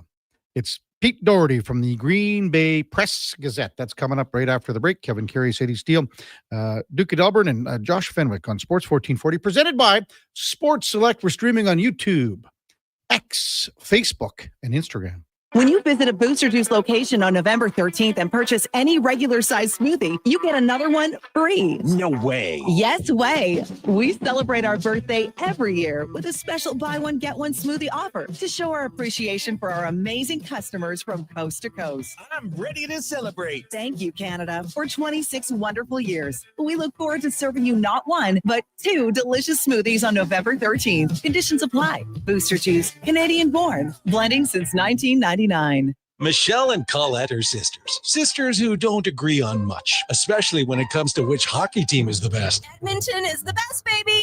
Vancouver's #1. Even when it comes to meat snacks from Wilhawks. I love the Herrischweiner. The ham sausage rules. But they will agree. Wilhauk beef jerky is the best. It might just be the only thing Alberta hockey fans can agree on. Others can try to imitate, but no one can duplicate Wilhauk beef jerky. Only available in Leduc. Get yours today because you don't win friends with salad. It's a new season, Edmonton, which means it's time for new offers. Play Alberta is offering odds boosts on every Oilers game all season long. This is your chance to score big. And for a limited time only, our listeners can get an exclusive $50 free bet when they deposit $50 using code Gregor50. That's code Gregor50 for an exclusive $50 free bet. Alberta wins with Play Alberta. Must be 18 plus to play. If you gamble, please use your game sense. PlayAlberta.ca. Is your company drowning in paperwork and administrative tasks? Do you need more data to make better decisions? Nectar.io is your company's all-in-one solution for fleet and materials management, safety, time cards, and GIS-based project management. Now is the time to capture and transform field, site, and shop data into boardroom-level business intelligence, all with one login.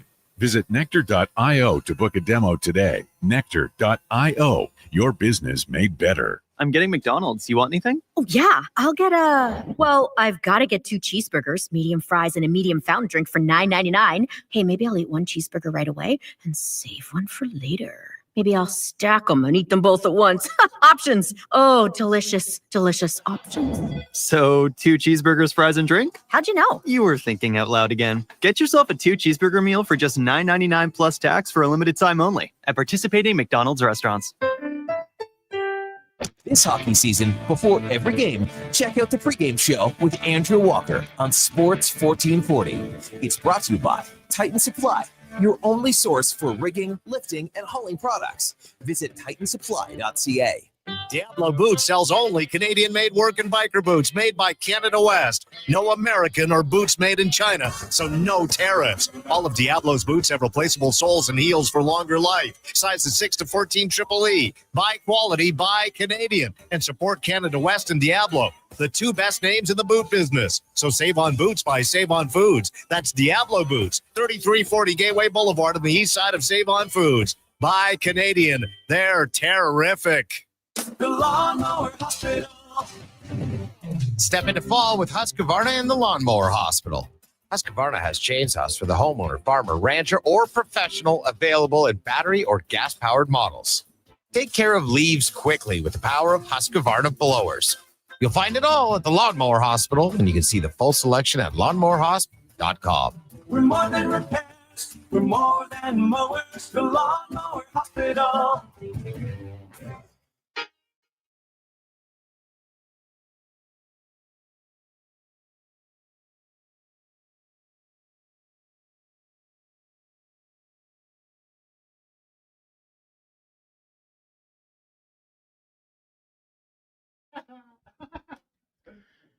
Portions of this hour brought to you by Sports Select. Get in on the action with football. Bet on the original at sportselect.com. 100% legal. Must be 18 plus. Please play responsibly. Have your sports curiosity cured with the Kevin Karius Show. This is Sports 1440.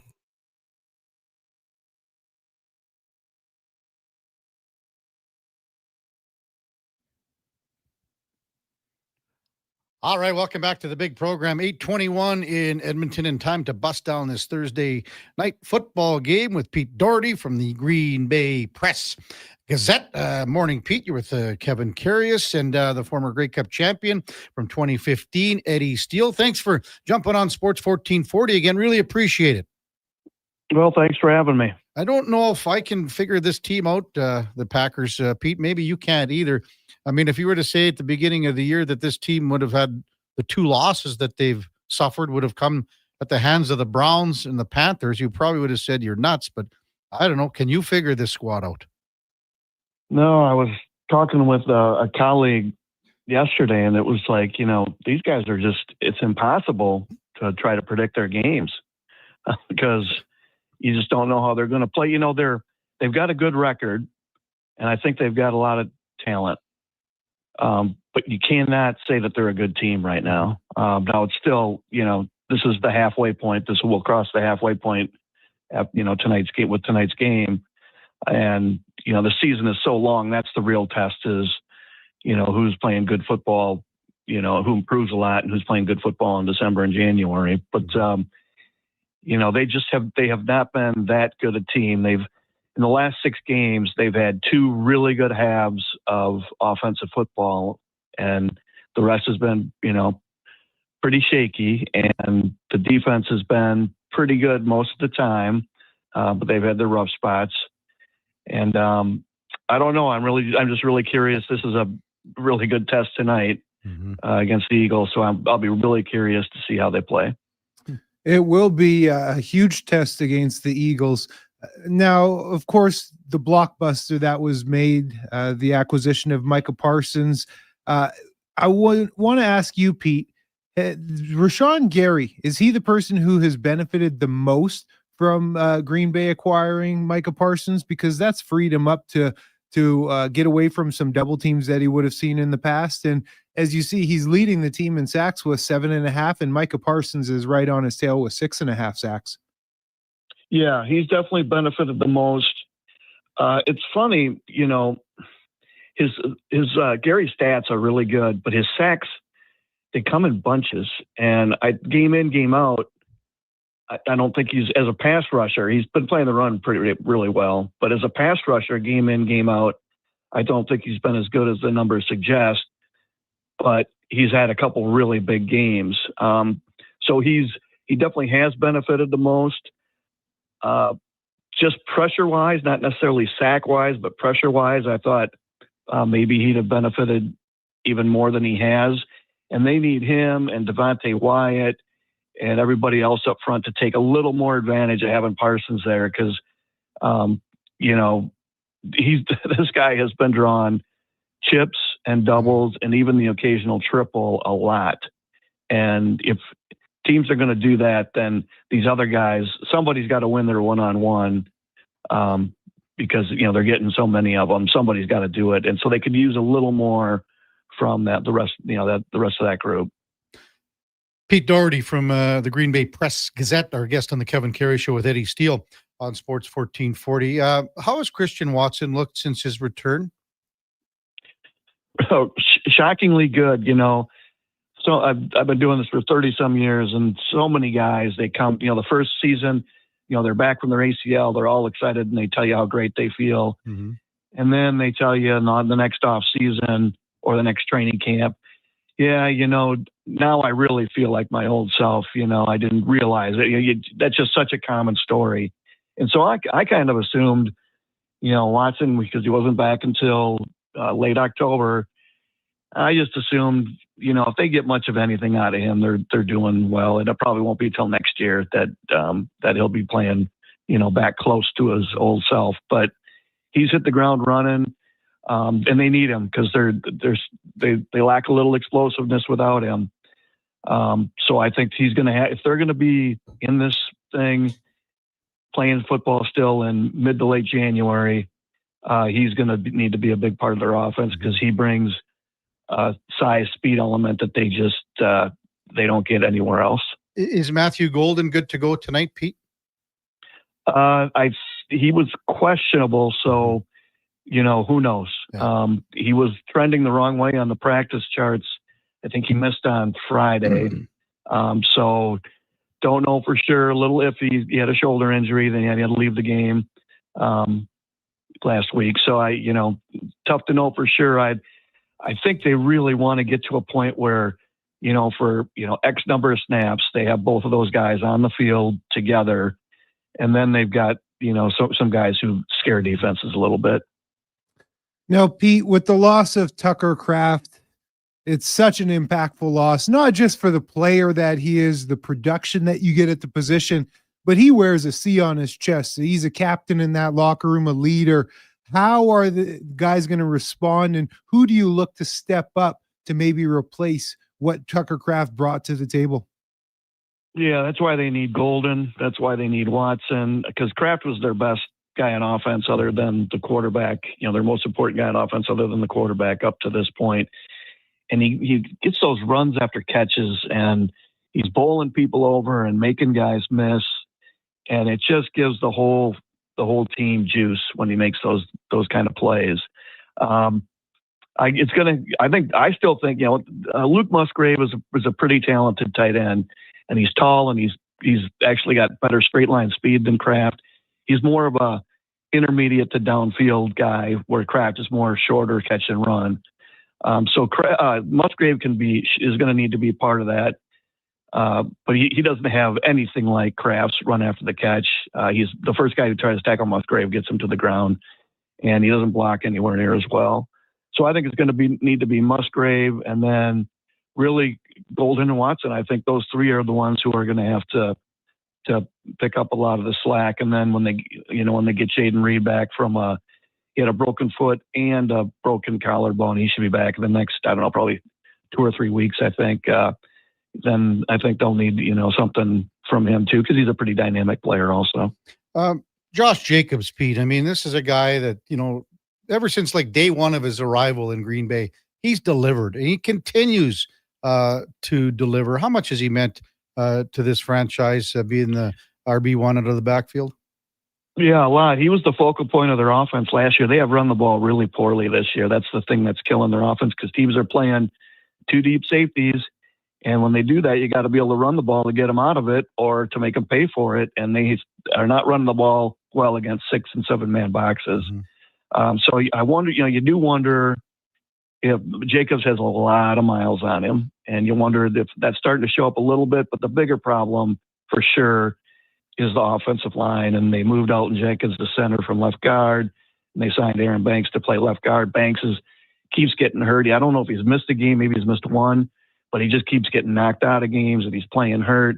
Jenkins has not made the transition to center. He played a couple of years of center in college. He has not done that nearly as well as they thought he would. So the line hasn't been, as a run blocking unit, pass blocking unit, they've been fine. But as a run blocking unit, the line has not been anywhere near as good as they thought it would be. And that, as much as anything, is what they need to somehow or other pick up in the second half of the season if they're going to be, the team that they think they are. Now, Pete, when we're watching this game tonight against the Philadelphia Eagles, playoff rematch from last season, what position group or area of impact for the Green Bay Packers should we watch for on TV to determine the outcome, positive or negative, for this Green Bay Packers team? Lots of things going on. I think, though, maybe the number one thing is the guy who has really killed them is Jalen Hurts with his running. And I think they're better equipped to deal with him this year because of Parsons. Now they've got 3 guys in their front 7. They got Parsons, they got Quay Walker, and they have Edgerrin Cooper, who are all really fast players, guys who can run with Hurts and catch him and chase him down, before he breaks off a big scramble or, converts a third and 11 with his feet, things like that. So I'll be watching to see, they'll probably have to play a lot of zone to keep those linebackers looking at him. And then they're one of their best chances for winning this is that they have Parsons now, who's that third guy who's really explosive and can keep Hurts from killing them. So that's probably, I'll be watching that as much as anything. And the Packers corners, matching up against those 2 receivers, the Packers are not strong at corner this season. They have 3 guys who are basically, Hobbs won't even be playing tonight, but they have 2 guys who are basically, maybe number 2 corners. So they don't have the quality there that some of the better defenses do. And so if Hurts has time, then that's a big problem. Pete Doherty with us on Sports 1440. I just wanted to circle back to the running back room for a moment, Pete, and just bring up Marshawn Lloyd. And I think they had high hopes for him, taking him in the 3rd round out of USC last year, but he's been hurt for basically his whole time there. And I mean, is there any hope of this guy coming back? You mentioned the amount of miles that Josh Jacobs has. I know they got Emmanuel Wilson there too, but I mean, did they have some higher hopes for a guy like Marshawn Lloyd or not? Yeah, 3rd round pick. It's incredible. He's been hurt from the get-go. He got, the rookies report for camp a week early. So last year was his rookie year. He got hurt. It's not contact stuff. He got hurt doing that. He's been hurt the whole time. Every time he comes back, he gets hurt. If it's in practice, like in camp, he got hurt within a couple days of coming back. And last season when he came back in games to play, I think it was in the first game that he came back, he like a second carry, he got hurt. And he's been hurt all camp this year. I think he had I can't remember now if it was his appendix taken out last season also. And it's just incredible. I've never seen a guy who just, sometimes you see guys who get one injury and that's it. They're, they try to come back and they can't do it. It's been a different thing with this guy. So they can't bank on him because every time he comes back, he gets hurt. But they did send him out west to some movement clinic where they try to figure out why you get soft tissue injuries. And so they hope they have it figured out. But when he got back from that, they thought he was close to coming back. When they got back from that, all of a sudden now he was out indefinitely still. So I think he must have some things he's got to work on for strength balance in his legs. One hamstring is way weaker than the other or something like that. But yeah, I don't know if they're going to get anything out of this guy or not. Who knows? That's too bad because, again, pretty highly touted guy. Whenever the Eagles are mentioned, obviously the tush push gets brought up. Pete, as you know, what if the Packers, how will they defend this tonight? Will they be, quasi-successful? What are your thoughts on that? And even the play, I don't think a lot of people really, I think everyone's getting sick of it, aren't they? Yeah, I can't speak for other people. It's so hard to tell when you check X because that's just the loudest people, making their claims. I don't like it. I mean, I don't think it ruins the game or anything, but if it were up to me, I just wouldn't allow any pushing. I'd go back to the old rule. Last year in that playoff game, I think the Eagles ran it, 3 times, and the Packers actually stopped it once, but it was on the 3rd down. They ran it again on 4th down and got the 1st down anyway. I don't know how they're going to defend it. Was that Minnesota who had the guy basically just lay in front of the ball? Yeah. Parallel. So LaFleur, because of course they don't want to give away any strategy or tactics or anything. LaFleur, all he would say was that they might do some things out of the box. So another really interesting thing to look forward to tonight to see if they actually do something out of the box and what they consider out of the box. I'd be curious to see what that looks like. Yeah. And I mean, hey, the Packers got to keep pace here. I mean, Bears win, Lions win. This is a tough division, man. Whoa. It is. I'm thinking, it's funny, just, it's only about 3 or 4 years ago, it was probably the worst division or one of the 2 worst divisions in the league. And now I think they're a pretty strong argument it's the best one. So, yeah, they do have to keep pace. And they only played 1 division game so far. So they got lots of the 5 division games coming up in the second half of the season, including 3 in a row a little later. So yeah, this is now we're really hitting the meat of things in the NFL schedule. Yeah, sure are. Hey, Pete, thanks so much for your time. Enjoy the Monday Nighter, and we'll talk soon. Thanks a lot. Okay, all right. Thanks for having me, guys. That's Pete Doherty. Green Bay Press Gazette. The Monday Night Football game has the Philadelphia Eagles in Green Bay at Lambeau Field to take on the Packers, 5-2-1. The Eagles, 6-2. And this is our final pick of the week for old Dukey Duke and I. It'll be a good game. 2-2 so far, Duke. Did Donovan win a single pick while I was gone? Oh, for sure he did. Well, okay, even on last week, Donnie, okay, first of all, I picked the Vegas game on Thursday night. Thursday, so I picked Denver. Right. That was wrong. So then Donnie got first pick right off the hop, and I believe he took the Rams. And I think Donnie took the Rams -5.5, and he was correct there. Mm-hmm. Okay, then I took the Chargers. And you were right. I was right. And then Donnie took Tampa Bay -3, and he was wrong. Wrong. So 2-2, we go into this one, and it was 3-2 the prior week, Duke. So yeah, well, I'll have to do some backtracking to fill in the spreadsheet. We want it to be as accurate as possible. I am making sure there's a separate category for Donovan's record. No. As You opposed, left it all. no. I mean our head-to-head. Oh. Our head-to-head will remain the same, but I will have it noted in here because there's a column that has the picker's personal record. Oh, and you, when I left, you were 5-12. I was 9-7. You gotta keep bringing that up. And then all I know, the last one I caught wind of was on the Thursday nighter. I listened to the show, watched the show on YouTube actually on the plane on the way down, and saw Donovan take his Dolphins foolishly. Oh, man, wasn't that something? So, I mean, it's a long time ago. All of a sudden, Dolphins bounced back in a big way yesterday. Good for them. Hard to figure. Again, it's so hard to figure this league out. It's pretty crazy. Look at right the now. Bills. Bills come up with a great performance against the Chiefs and then lay an egg. You know, think about again the 2 losses for Green Bay to Cleveland and Carolina. Crazy. Come on now. Can't believe the Dolphins beat the Bills. No one can. Can't believe it. When we come back, we're gonna go in or out with Eddie Steele. You got some client calls today because you're all dressed up and everything? Every day, Kevin. You got to get a poppy. Every day Where's I'm your hustling. I do. You got to get a poppy. I was thinking of that this morning. I was wondering if you were judging me when I first walked in as you were doing your intro because I was watching you and it's tomorrow. What'd you think? Brian Fan says ES looking sharp. You thinking this young whippersnapper doesn't care or something? I care.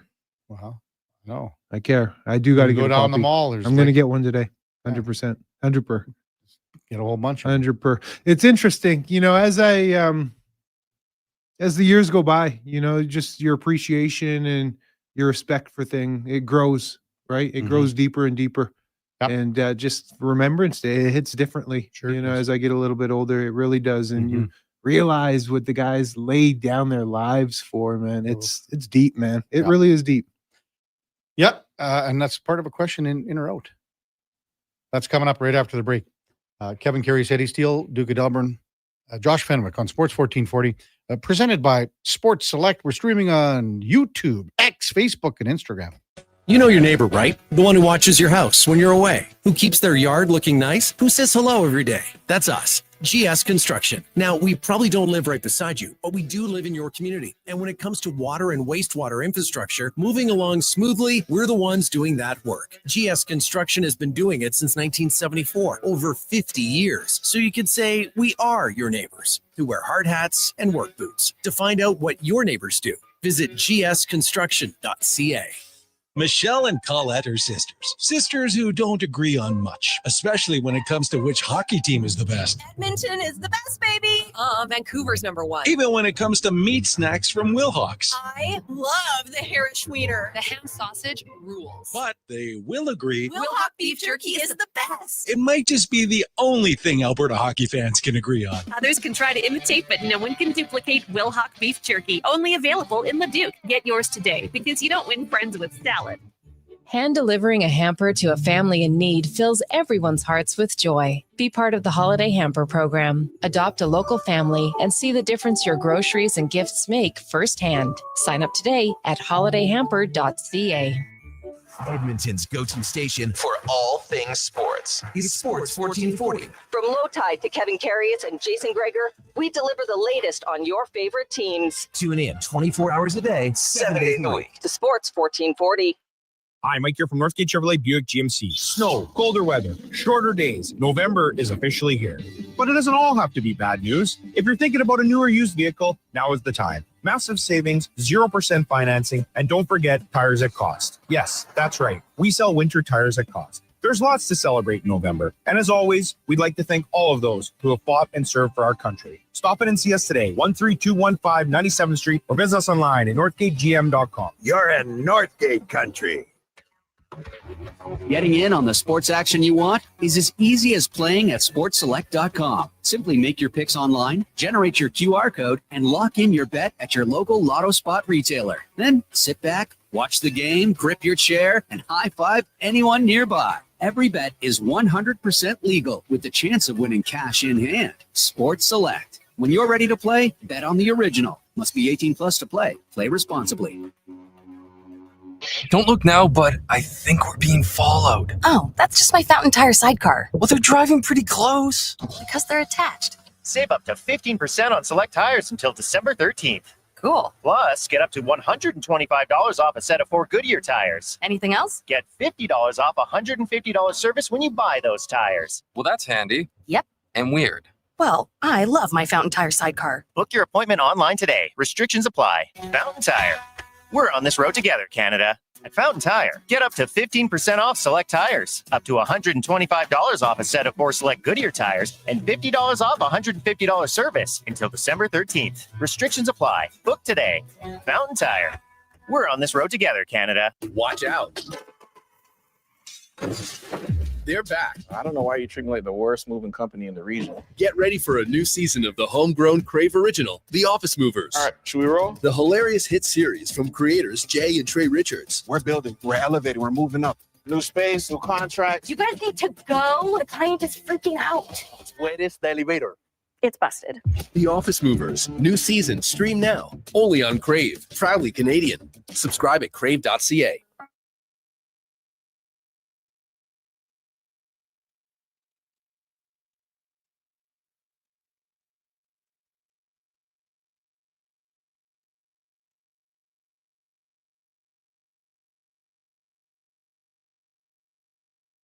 A veteran of the Edmonton sports scene for over 3 decades, the Kevin Karius Show, powered by Sports Select. Bet on the original at sportselect.com. Please play responsibly.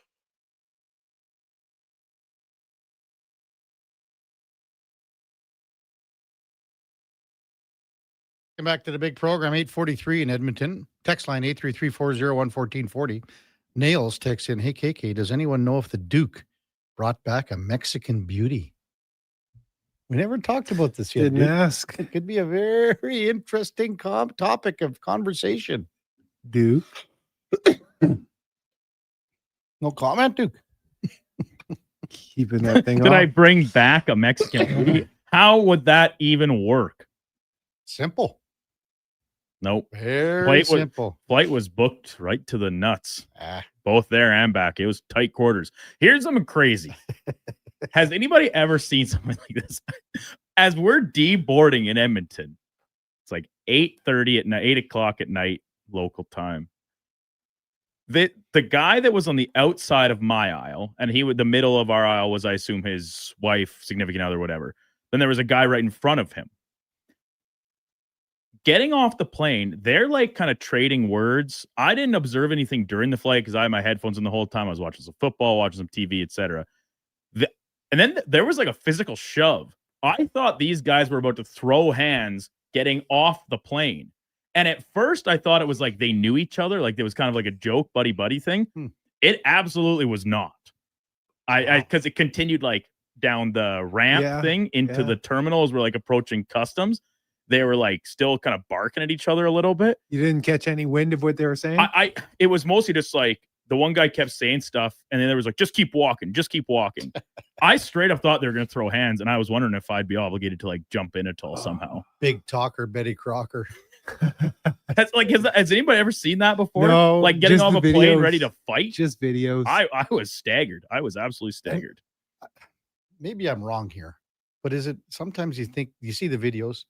Isn't there more women than men that are getting nuts Like in over- airplane fights? Yeah. You know, like I see it both ways. I see a blend. both. Men and women, women, men, Yeah, men. I see it all. I've seen it all, but never in person.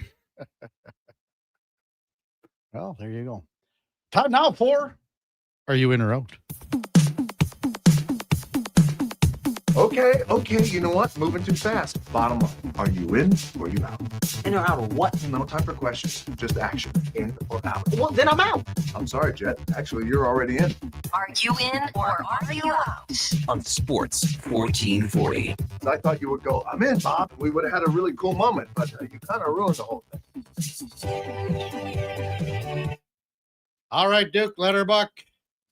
Rewinding to Saturday night at Rogers Place, the Oilers get blown out by the Colorado Avalanche. Any consolation, they turn around and gave a pretty good lick on the Canucks again last night as well. But for the Oilers, that game Saturday, I thought it was put really well by Brad. I think it was on the text line. The measuring stick turned into a beating stick.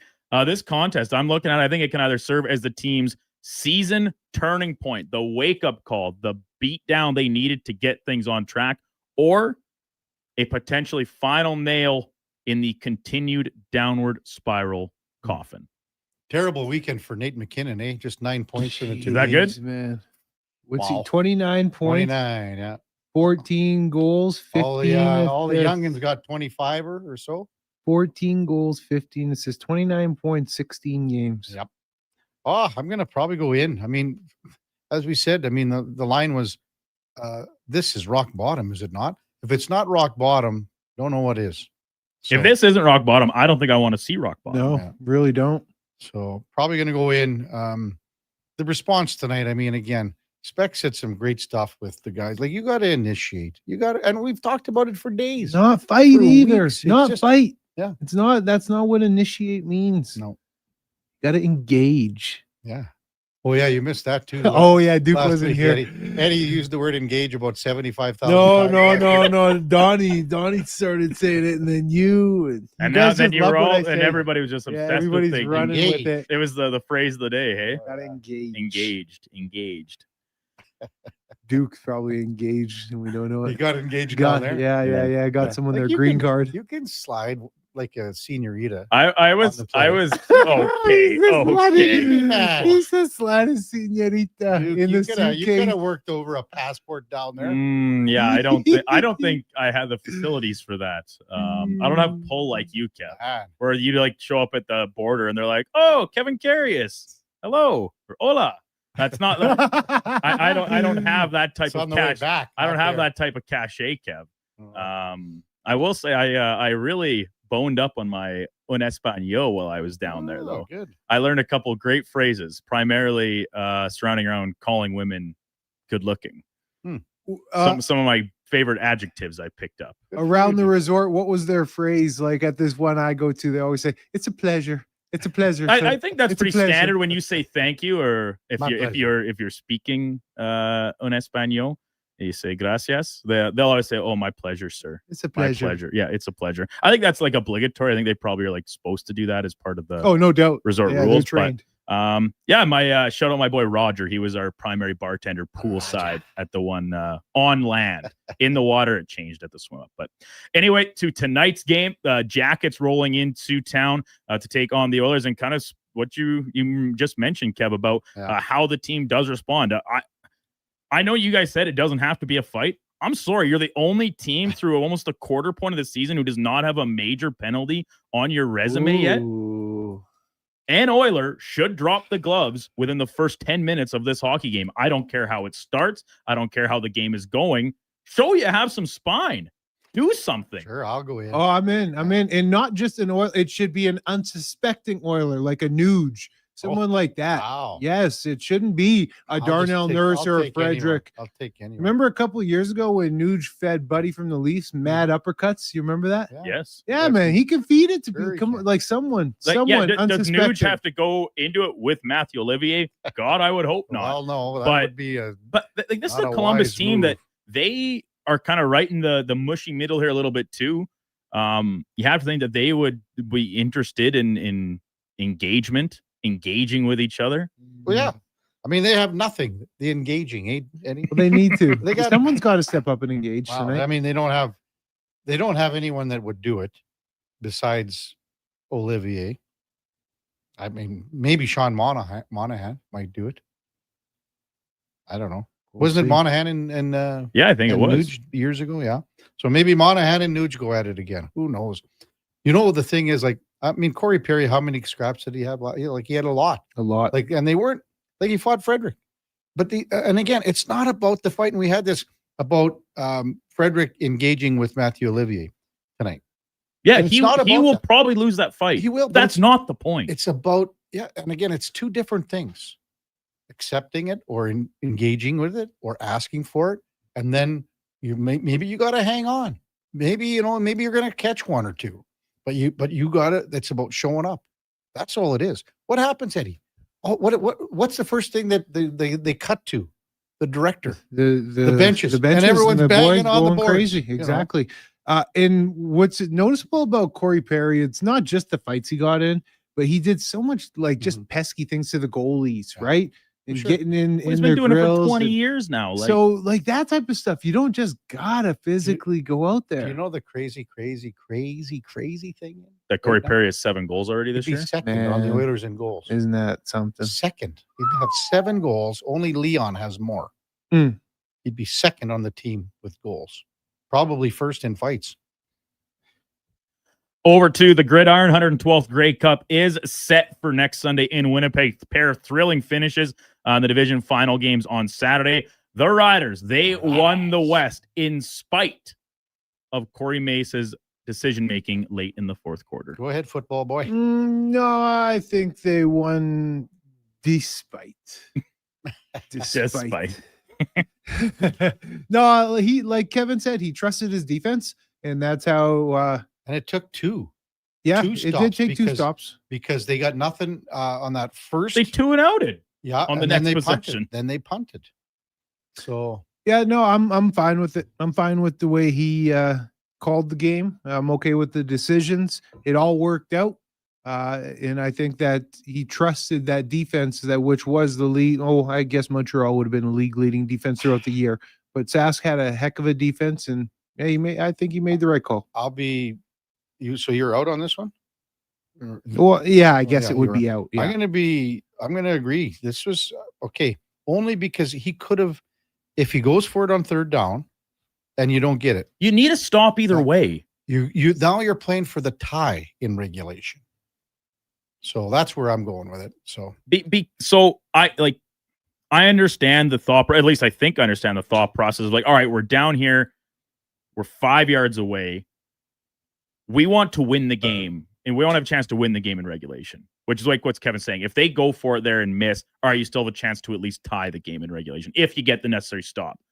By kicking the feet, like, you still can do that, but scoring here, you need the stop regardless. What's easier, to score a touchdown from the 5-yard line with one play potentially, or from the 30-yard line with one play potentially? Like, in a world where you want or need sometimes both a field goal and a touchdown, you're 5 yards away from the end zone. That should be your opportunity to get the touchdown. And I get it. It works out for them. The defense, and we talked about this with the baseball season. We talked about with the Oilers coaching staff. Coaching decisions make you look like a genius when they work, and the exact same decision can be people calling for you to get fired when it doesn't. Now, I don't think that would have been the case with Corey Mace here. I'm with you, Eddie. I do think he's a very good coach.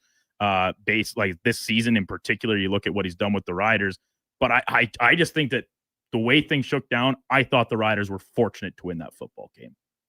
I did not like the decision. Even punting, when you get the ball back, I get it. You're in your own territory. It's a much easier decision to punt there.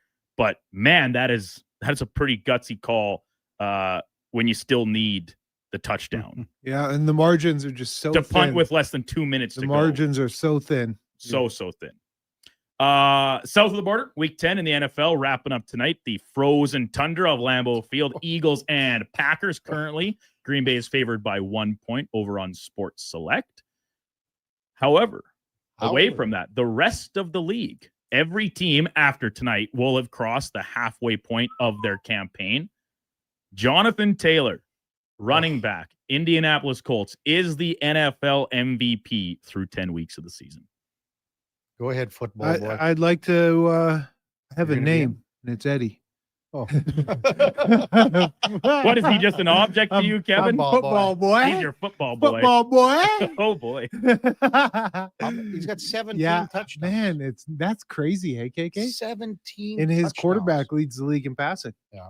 Who would have thunk it? And I mean, they escaped one there. Mm-hmm. They did. Escaped one. He's got to be my MVP for sure. Taylor is for me, too. Yeah. What's LT, LaDainian Tomlinson? The record would be 29, I believe, touchdowns. Touchdowns in a season. Yeah. Like Jonathan Taylor, He's gonna as shatter of that. today, is on pace to score more than 30 scrimmage yards and be very close 30 to scrimmage TDs. touchdowns. Thank you. Yeah. And also have very close to, if not over 2,000 yards rush. Oh, he's easy over Gotta be 2,000. He's at MVP. 1139, right? Yeah, but I mean, keep like some of these games. He I keep 244 yards yesterday. Yeah, Like, he's halfway through here. listen, this is a guy that I've been pounding the drum for since he came in the league. He lit it up at Wisconsin. He's already had an MVP caliber season under his belt with the Colts. Injuries, contract disputes, things have kind of slowed up his production. Unreal. But he is back at full tilt. And there are some good quarterbacks out there still. Like Baker Mayfield's hit a bit of a wall, but Matthew Stafford, what Drake May is doing in New England right now, like these are names that are very much MVP worthy. But I think we've seen that Daniel Jones is competent, but he is not an MVP quarterback. For sure. As a result, Colts are the best team in the league record-wise. This guy has to get some serious consideration. I haven't checked the books yet on what the actual price is, but I'd be interested in a little mid-season sprinkle. Triple C Philly boy has to come in. Oh, of course. Not the MVP, JT, because Saquon wasn't last year. And he was ahead of him in yards, he says. Come on now. No, this is different. I think the situation is different a lot when you look at expectations and what the Colts What the are as a team- team exactly. compared to what the Eagles The have rosters, roster-wise. Yeah. Right. And the Colts defense, especially after the addition of Sauce Gardner, man, like I am fully bought into the Colts as a legitimate contender at this stage. It's exciting, man. Indiana football, baby, because Go IU as Hoosiers. well. Go I met Hoosiers. a guy from Indiana in Mexico. And Oh. I said, I was like, how's the basketball team looking this year? He says, we're a football school now. Didn't seem to care. It's funny. Finally, tomorrow is Remembrance Day, November the 11th. You mentioned it, Kevin. If you do get the chance to go out and take in a ceremony, I strongly encourage everyone to do so.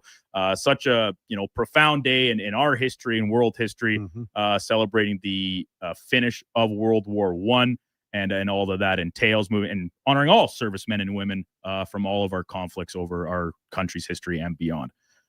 The best World War I movie is 1917. Go ahead, movie boy.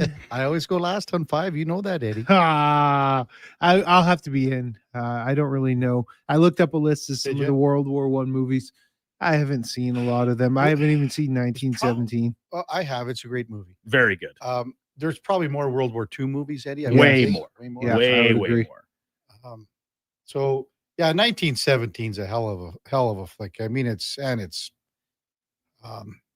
graphic. It hits home. I mean, the story's there. I'm gonna go out though, and I'm gonna throw. I wonder if I can guess what you're gonna pick. Do you think you will? And I don't know why I really love. And I mean, there's something about this movie that it just drew me to it, and I just like it better than 1917. And it's War Horse. Was that it? That's what I thought you were going to pick. Yeah. I don't know what it is about that movie, but War Horse was just because there's so many stories and how it developed. So Eddie, I know you haven't watched War Horse, have you? Oh, no, I'm looking at it though. So I want you to have if you get time tomorrow, you and Steph, maybe for her birthday, watch War Horse. What a great film to watch for your birthday celebration. Make some popcorn. You Yeah. just sit around with Steph, watch the movie. Okay. But it's just because there's so many storylines of how, with this horse over the course of more than that, like 3, 4, 5, 6 years. And how, the struggles of just this farmer guy and, the horse and the love between, and, the horses, I think the name was Joey. I can't remember the young Englishman that enlisted, but it just goes from country to country. And then you'll probably shed a tear that, like, there's a part at the end there when, and they use so many horses for fighting in World War I. But I mean, because of the barbed wire, like there's things that the horse gets caught up in the barbed wire and things like that. It's tough to watch actually, but it's a hell of a story. Duke, do you like, where would you? Yeah, I think that one's right there. And there are some that I have not seen. Some of these movies are, it's funny. A lot of what's considered the best World War I movies are like from the 30s. Yeah. All Quiet on the Western Front, I think most people consider one of, if not the best. Gallipoli, another one up there. But to me, like War Horse and 1917 that are, a little more recent, a little more modern takes on it. Those would be right up there for top of my board. And this is not a World War I movie, but it just came out over the weekend. I think I might go see it this afternoon, actually, right here at the mall. Nuremberg. Oh yeah, with Russell Crowe starring as Erwin Goering. That comes out. Is it out? It's out today? It's out. You guys want to go? Came out. I think I'm going. 3 of us. As soon as the show's over, I'm going to go. I'm going to play hockey, Eddie. The 3 of us. Let's go get a buttered popcorn. No, Eddie. No. You Layered. gotta spend the day with Steph. It's her birthday. Bring her. I'll buy the popcorn. Ooh, free 99. I'm there. Eddie's in. I'm there. You Say have it? less. Duke's probably got some passes for the theater. Yeah, I have a pass for my ticket, but not for the popcorn. That's going to come full freight. Team Dean says War Horse is incredible, and if you don't cry at the end, you don't have a heart. From Team Dean. Oh, here's another one that I didn't mention. Lawrence of Arabia. Yeah. Chad says Hell's Angels by Howard Hughes. That I'm not. Can't say I'm familiar with that one. You mentioned Steve MP. What's he say? Gallipoli. Gallipoli, yeah. Gallipoli. So Eddie, you got 1917. You said you haven't seen it. Yeah, and then I see that All Quiet on the Western Front. There's an old one, and obviously it was remade. I see that. What I think you'll really like about 1917, or at least I really liked it, like the cinematic side of it, because it was shot with the impression of being a continuous shot, right? You're right, yeah. All the camera work is done that it seems like it's just constantly pivoting and turning. So it seems like I think the film is technically broke into what looks like 2 shots. Yeah. Obviously it's not actually, but that's the cool. cinematic effect that they use. And it's really cool. Like, especially when they're in the trenches and underground tunnels and stuff. It's really cool, the camera work. Cool. I'll have to watch it. I'm a sucker for these types of movies too. Yeah. What's on the go today, Eddie? I gotta go shoot Elks Nation with yours truly, Declan Kruger, putting out 2 weekly podcasts. You can catch us at elksnation.ca. Really? On all the socials. Elks Nation, baby. But more, I mean, okay. It's the that birthday. and then work. It's the birthday. Yes, man. of course the birthday. Hey, what about, is there a dinner But like I said, involved? no, because we celebrated pretty hardcore over the weekend. Breakfasts and suppers out. Yeah, we no, but like when you're doing every day, multiple meals out, it gets to be a little rich, right? You just want to eat normal food. What did you have? Like, was there a meal or something that you made, or? Yeah, we went out for some Italian. Okay. Went out for a nice date. We made some nice chicken. Like I said, a couple of breakfasts because the father-in-law was in town as well. Oh. So, and today they leave this afternoon at about 4 is when they catch their flight. So, man, we're just going to be chilling back into our routine, get the kids dealt with, and Monday night. So, you do flowers and candy? Oh, I mean, I did. I got her a pretty sick arrangement of cupcakes. Cupcakes. Yes, it was like arranged in a bouquet. Hey, you laugh, man. I paid out the wazoo for them. It was really awesome, actually. Like, really, it was. The term I used was epic. It was epic for the realm that it was for the cupcakes. Like, it's a food item. It was epic. How many cupcakes did you eat? Over the weekend, I don't know, only like 2 or 3. 4, 5. I mean, there's ice cream in there, and there's other cookies and dainties, and fella gets after it. This is something, eh? Well, good stuff. Okay, I gotta go, man. I know, good stuff. We'll see you on Friday. Enjoy Remembrance Day. I mean, I know where you're going. You probably I'm gonna get a poppy. Stop at one of the stores on your way. I will. Okay. Bye, Dad. See you, son. That's Eddie Steele, our co-host on Mondays and Fridays. Grey Cup champion from 2015, all-decade team with the double E. And again, check them out with Declan Kruger on Elks Nation, the podcast. And again, just because it's the off season doesn't mean there's not anything to talk about, because there is a lot to talk about. When we come back, we'll get to some open time.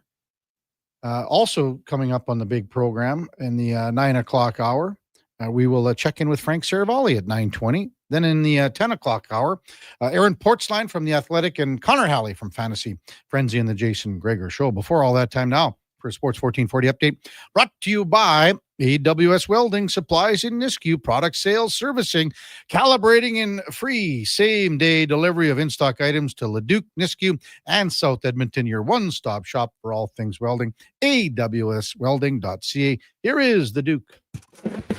This is a Sports 1440 update. 8 games across the NHL yesterday, including Ottawa doubling up Utah 4-2. The Hurricanes mount a second-half comeback, beat the Leafs 5-4. Anaheim winning their 7th straight, topping Winnipeg 4-1. Calgary blank in Minnesota 2-0. And Nate McKinnon, 5 points. The Avalanche beat Vancouver 5-4 in overtime. Week 10's NFL Sunday kicked off in Berlin, where Jonathan Taylor ran for 244 yards and 3 scores. Lifts Colts to a 31-25 OT victory over the Falcons. On this side of the pond, Miami stunning Buffalo 30-13. Houston raced a 19-point deficit, tops the Jags 36-29. And a slugfest on Sunday Night Football. Chargers beat the Steelers 25-10. On the hardwood, 7 games total, including the Knicks topping Brooklyn 134-98, and SGA putting up 35. That leads the Thunder to a 114-100 win over Memphis. From the MLB offseason, Cleveland pitchers Emmanuel Clase and Luis Ortiz have been indicted and charged with fraud, conspiracy, and bribery stemming from an alleged scheme to rig individual pitches that led to gamblers winning hundreds of thousands of dollars. Coming up in hour 3 of the Kevin Karius Show, we'll be joined by Frank Saravalli from Victory Plus TV. I'm Brandon Douglas at your Sports 1440 update. This is Sports 1440, a Stingray radio station broadcasting on Treaty 6 territory. Download the free iHeartRadio app and listen to CKJR wherever you go. Whether you're a craft beer connoisseur or more of a wine aficionado, there's always something new to discover at Sherbrooke Liquor, a unique, family-owned, independent liquor store. The selection, incredible. The non-alcohol section is also very impressive. Sherbrooke Liquor, expert, knowledgeable staff with a passion for unique finds. More than just a liquor store, we're a community. Alberta's best, the one and only Sherbrooke Liquor. Wine, spirits, and oodles of beer. Visit SherbrookeLiquor.com. Weekly NFL giveaways, drink specials, huge screen TVs. The hits keep coming at First Round, Edmonton's NFL headquarters. Watch NFL football at First Round, and you could win a trip to your favorite NFL city for a regular season game next season. Catch NFL action Thursday nights, all day Sunday, starting with the Pro Bowl brunch from 10:30 to 2. Then Monday night, with half-price boneless wings after 6 p.m. First Round, burgers, beer, sports. Downtown and Bourbon Street, West Edmonton Mall. Looking for the perfect used ride? Now's the time. For as little as $25 bi-weekly, Go Auto has over 7,500 used vehicles in stock, with something for everyone. From budget-friendly cars and road trip-ready SUVs to powerful work-ready trucks. With around 70 locations across Canada, your next vehicle is closer than you think. Whether you're upgrading, downsizing, or buying for the first time, we've got the right ride at the right price. But don't wait. These deals won't stick around forever. Start shopping today at goauto.ca. Listen up, because we're about to tell you what nobody else will. There's a serious problem in auto service. The price you expect is almost never the price you pay. Big Toy Shop tells it like it is. No BS, no false inflated bill. It's just the honest service you need, done quickly and done well at a price that doesn't make you feel like a chump. Take your ride to Big Toy Shop, 8315 Argyle Road. Call 780-298-2797. It's week 1 of Canadian Tire's early Black Friday sale. These prices won't go lower this year. Lower, you say? Save up to 50% November 6th to 13th. Conditions apply. Details online.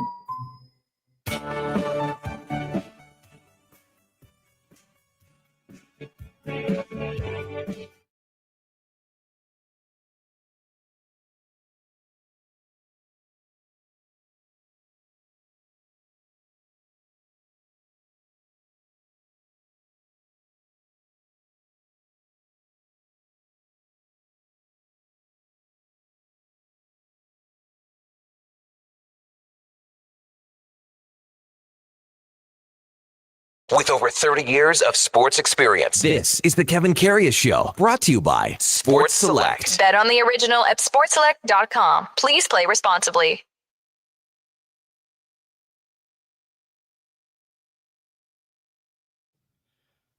All right, welcome back to the big program, 9:10 in Edmonton. Kevin Karius, Duke of Delburne with you, and Josh Fenwick. We're going to do a $50 gift certificate. Why not? It's Monday. When we're talking about Monday night football with Pete Doherty. We'll probably talk a little more about fantasy and NFL with Connor Halley later in the show. But why not? Let's get a $50 GC out of the way, because maybe you want to go down to first round tonight to watch the Eagles and the Packers.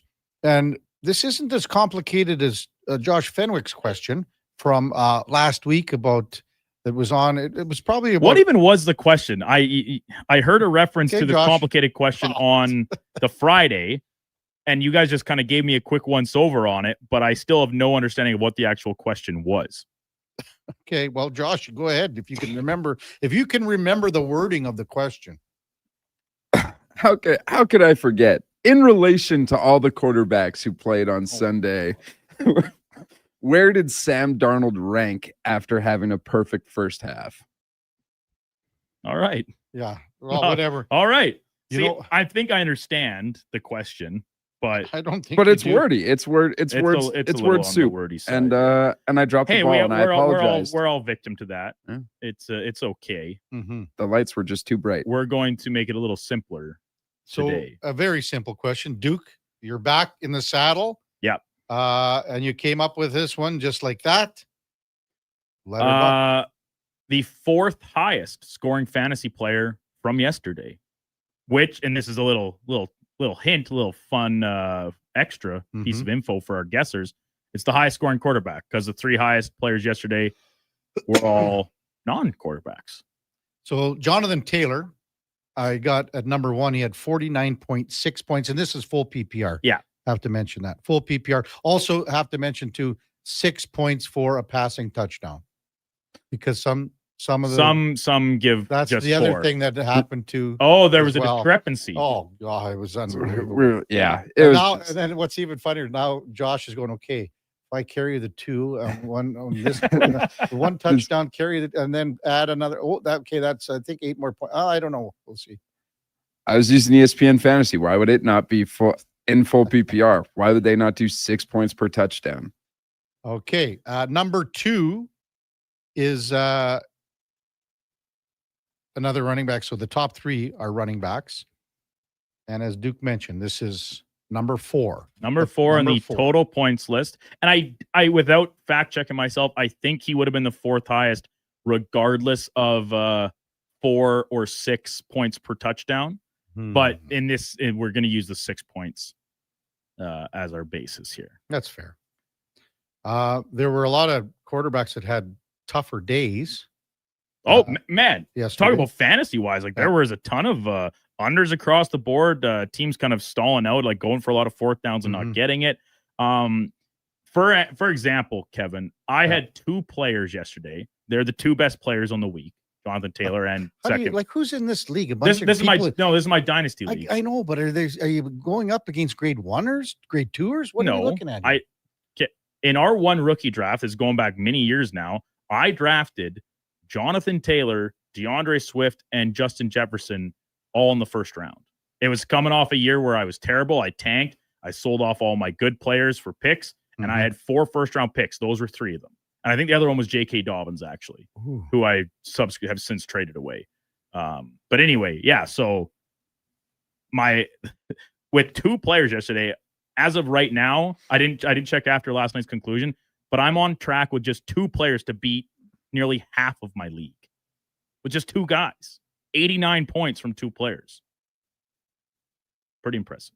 Okay, just you know what? Someone's throwing a little bit of a wrench in here, Duke, and I'm not 100% sure. No, it wasn't.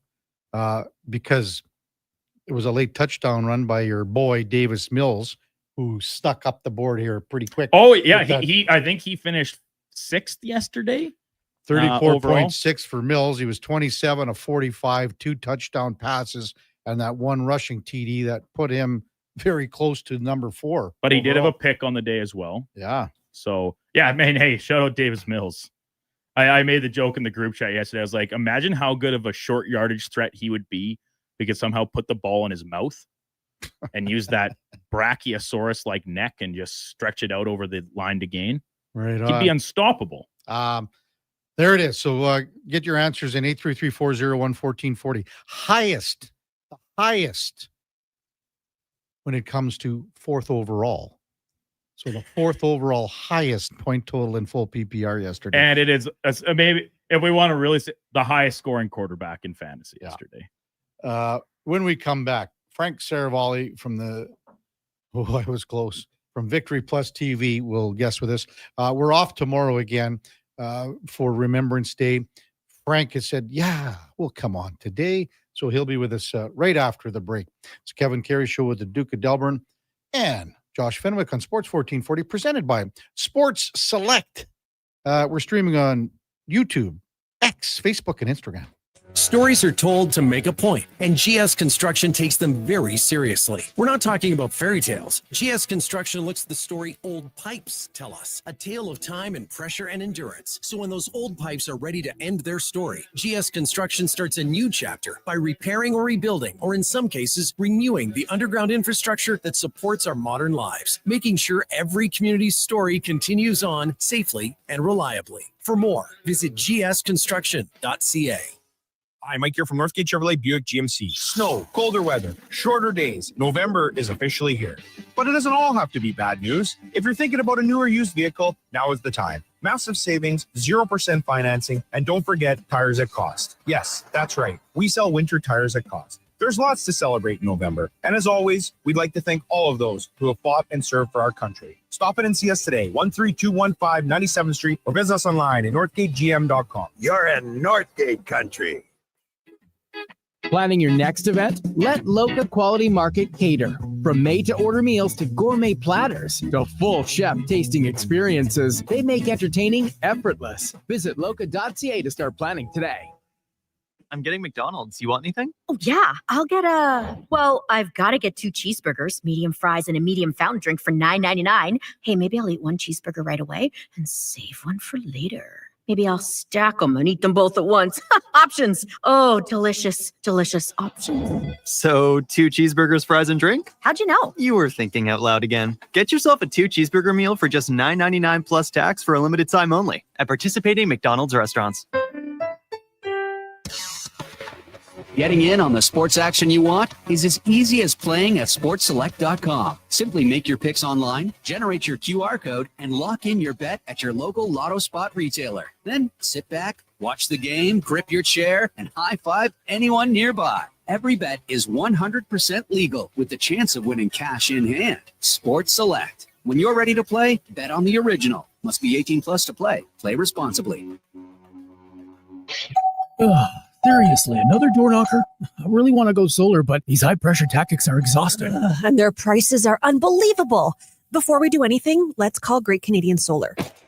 There's a better way to go solar. Great Canadian Solar provides honest advice and fair pricing to save you from overpaying. They're easy to deal with and will never put pressure on you to buy. As a trusted local business for over 15 years, Great Canadian Solar will support you in your solar journey. Visit greatcanadiansolar.com and call today to get started. This hockey season, before every game, check out the pregame show with Andrew Walker on Sports 1440. It's brought to you by Titan Supply, your only source for rigging, lifting, and hauling products. Visit titansupply.ca.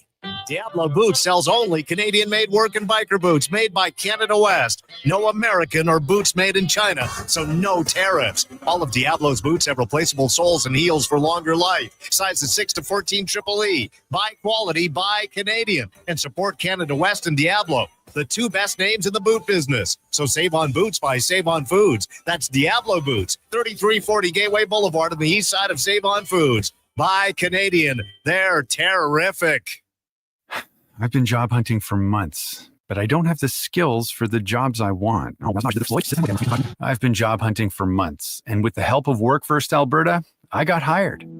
Work First Alberta can help you change your story. It connects job seekers with training and resources to find meaningful employment, and it can help employers find qualified candidates. Learn how you can change your story at workfirstalberta.ca. A message from the Government of Alberta.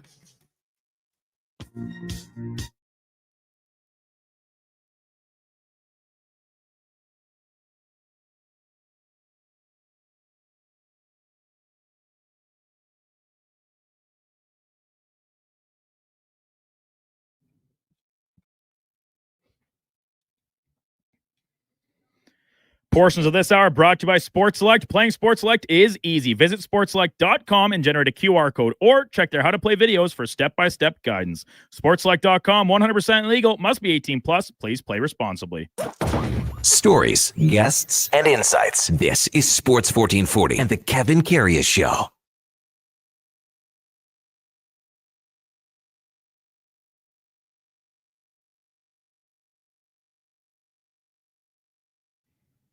All right, welcome back to the big program. 9:21 in Edmonton, just waiting the arrival of one Frank Saravalli. And Frank has entered the group chat, as we call it here on Sports 1440. The headliner of the day brought to you by Mr. Reuter Plumbing, draining clog pipes like 3-pointers for all your plumbing needs. Go to mrreuter.ca as we welcome in Frank Saravalli from Victory Plus TV. And good morning, Frank. Hey, thanks for coming on a Monday because we're off tomorrow. Appreciate it, man. Hey, you know what, Kevin? I'm having a hard time hearing you. I'm going to have to hang up and call back. I know you're talking to me. I can see you talking to me. I just can't hear you. I'll hang up. All right. We'll work on Frank again here. He said, having trouble hearing. So, so we're off tomorrow. And Frank, the Duke, sent Frank a text yesterday. You want to come on Monday and talk about the weekend because there's so many things that happen, obviously, over the weekend. We discussed Nathan McKinnon, 9 points in 2 games, had 5 points last night, 5-4. Colorado wins in overtime against the Vancouver Canucks, the back-to-back. So 4 points here, 5 in Van. Pretty decent weekend when you think about it. Easily now top spot when it comes to the scoring race in the NHL. He's got 29 points.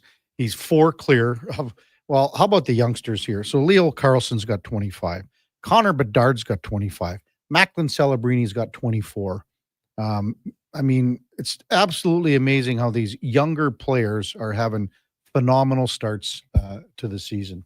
Is Frank back in? No, he's just checking in. So, but I mean, Nathan McKinnon, 9 points in the 2 games. He leads the way at 29. We saw Cale Makar with his 2 goals here. He's got 22 points. He's blowing away the rest of the field when it comes to scoring. And in the defense department, Miro Heiskanen's got 14. No one even close. One of the best races is going to be for the Calder. I mean, Ivan Demidov is having a great start to the season in Montreal, but Matthew Schaefer with 11 points. I mean, Beckett Seneke, what can you say about him? There was talk of okay, is he going to play 2-3 games? Send him down after 9. Now, the way he's playing, he's staying. And they got 4 or 5 guys that are 19, 20, 21, 22 in Anaheim, Duke's future, and the Ducks looking really, really good. The 2 hottest teams in the NHL would be Anaheim. And then if you can think about the other hottest team, maybe you can't guess who it is, but it's the Boston Bruins. They won 6 straight. The Bruins now just 2 points back of Montreal for first place in the Atlantic. Montreal's played 2 fewer games, but if you look at the top 3 teams in the Atlantic, how's this? Montreal, Boston, Ottawa, and teams fighting for their playoff lives like Florida. And we're in not even a 20-game mark here, but man, oh man, it is going to be a death match for a lot of these teams. In the wild card, I mean, Tampa Bay's got 18, Philly's got 18, Detroit's got 18.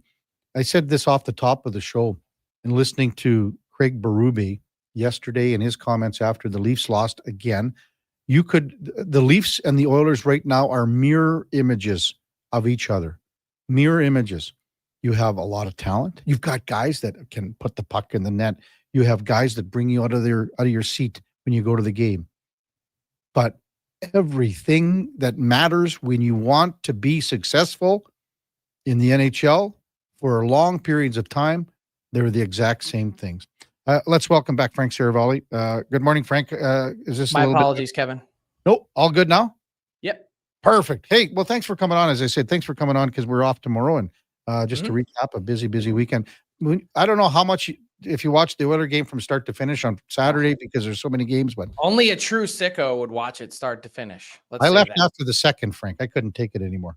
Yeah, I wouldn't blame anyone for doing so. You know, like even, and I heard the rumblings out of the Colorado room of players whispering, going, did that just happen tonight? Like, did we just come in here and absolutely mollywop these guys and they look like they didn't even want to be on the ice? Like, unreal. But not only did they do it, they did it in such a convincing manner. It almost feels like that whisper is far-fetched, doesn't it? I mean, the Colorado Avalanche have put a stake in the ground in the first month, 5 weeks of the season that they are far and away the best team in the league. It's not close. I mean, with all due respect to Vegas and whoever else you want to put in that category, Carolina, whoever else, Dallas, no one holds a candle right now to Colorado. And more concerning if you're an Oiler fan than how you stack up or the measuring stick game. It's a one-off. You can crumple it up, throw it in the trash. Connor McDavid hit it on the head yesterday.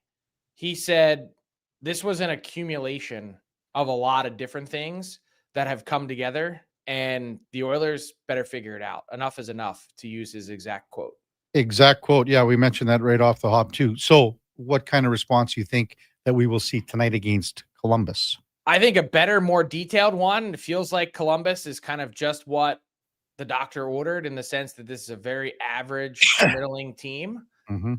But in the end, it's not really about Colorado or Columbus or anyone else in this league. It's about the Oilers' attention to detail and their process. And the lack of urgency to me is what is really concerning. I mean, this team can be a really good team. I do believe that. I think they've got a lot of the makings to be a powerful team that can contend. But if they think that they're going to waltz their way to it, that because they've gotten to 2 Stanley Cup finals in the last 2 years, that someone is just going to pave a road for them in gold with cupcakes on the side, I think you're dreaming in Technicolor. And this team isn't that good. They're not good enough to just have B and C hockey nights and skate through teams.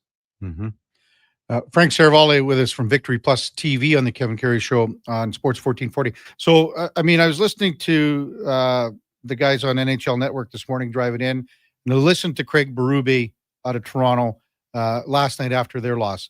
And it's almost, I'll tell you what, Frank, you could just say everything that Berube said, everything these guys were talking about in Toronto, you could insert Oilers for this, or you could insert the Leafs for the Oilers. Do you see two teams that are mirror images of each other right now? Well, I think the Oilers are a lot better team than the Leafs when it's all said and done. So I'll say that. But the common thread that ties those two teams together is the rest of the roster waiting for some of the top offensive talent in the world to simply take over games.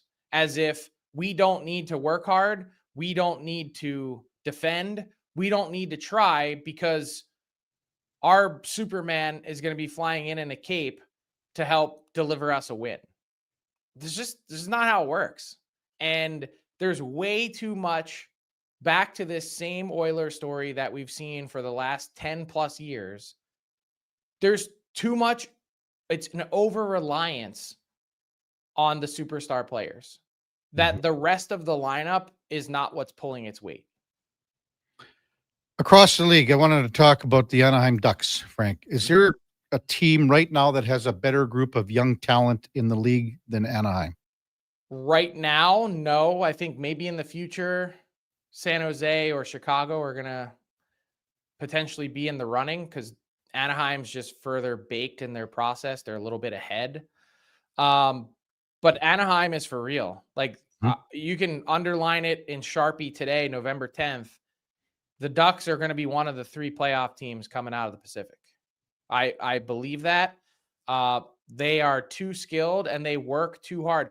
You know, if you want textbook hockey, and I don't care whether it's preaching to NHLers or youth minor hockey players, go queue up Leo Carlson's shift from over the weekend. It is nonstop board battles and work. That's how you get to the top 5 in league scoring. It's not pretty. It's not fancy. It's just work. And that's really the differentiator. And they're a big team. I mean, all these young guys are big and they're strong. And as you said, they win the board battles. And what they have, what the Oilers don't, which is goaltending. So I lot think of that things stands elaborate. out in a big way. What about Joel Quenneville? How much you put on this, put on him here? I think a fair bit. I mean, look, this is a pedigreed, successful coach who's demanding, who has a way to speak and get players to listen because the 3 Stanley Cup rings speak for themselves.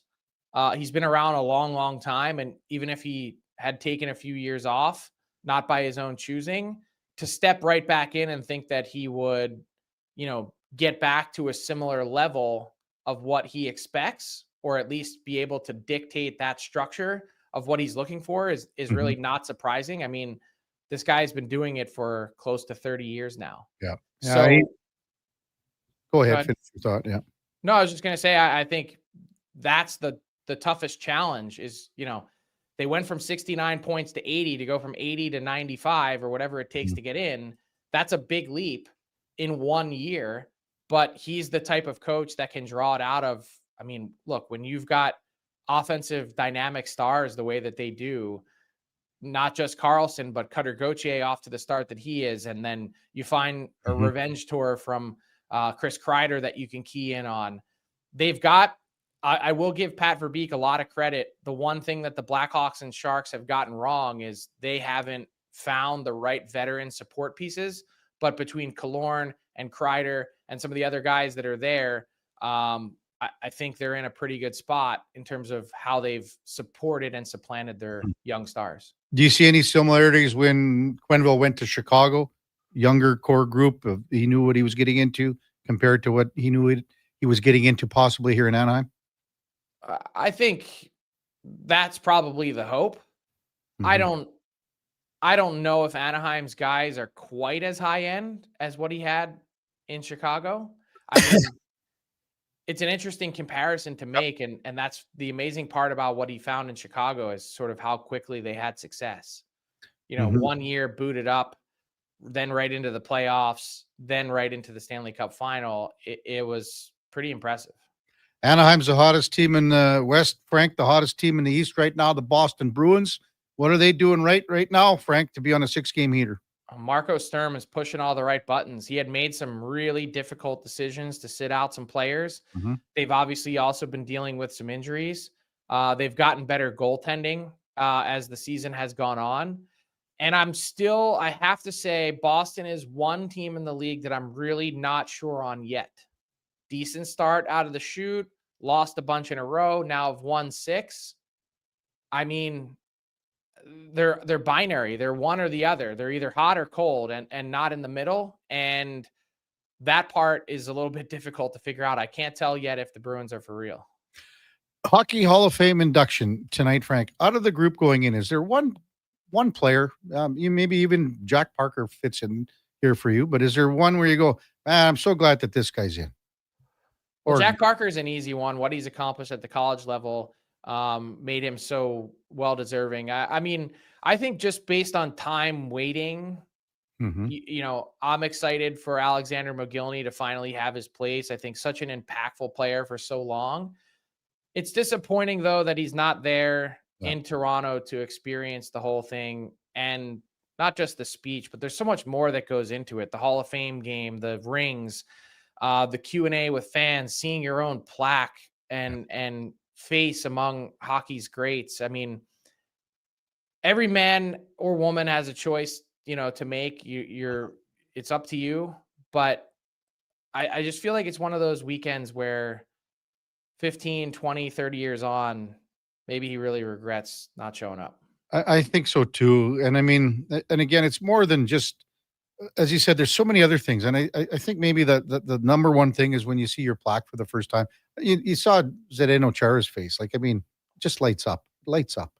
It's such a special weekend, and wanted to give a shout out to the media honorees today as well. Francois Gagnon from RDS and Daryl Ray from Victory Plus. I mean, they do such a great job at the Hockey Hall of Fame of making the whole weekend for you and your family feel incredibly special. I've had the good fortune of spending lots of time in that orbit, and it's to see what they do to go above and beyond. It's magical. It's like it's like a hockey player's trip to Disney. And to think that you'd pass on it, it doesn't really compute. Well, and again, no one, when you start playing hockey, you don't think about getting to the Hall of Fame. You think about maybe winning the Stanley Cup or maybe even making the NHL. You never ever think about getting to the Hall of Fame. So this is the end of a long road for all of these individuals that is very well-deserved. Frank, as always, thanks for this. We'll see you on Thursday. Sounds good. Have a good week, Kevin. You too. That's Frank Saravalli from Victory Plus TV. Also of note, Duke is saying that we will have Kate Pedersen on from Victory Plus TV on Wednesday, you're saying, Duke? Yeah, I'd text Kate yesterday when we were still kind of fleshing out how the show was going to fit. And I thought, hey, if Frank's unavailable, it'd be a great chance to have Kate on. We've had her on before, but she's kind of riding shotgun with Frank on Frankly Hockey. Yes. So, yeah, I was going to touch base with this afternoon, see if we can get a time on Wednesday that works to get the other side Kate of the show's coin. Absolutely. Frank Saravalli, the headliner of the day, brought to you by Mr. Reuter, the true goat of local plumbing. That's mrreuter.ca.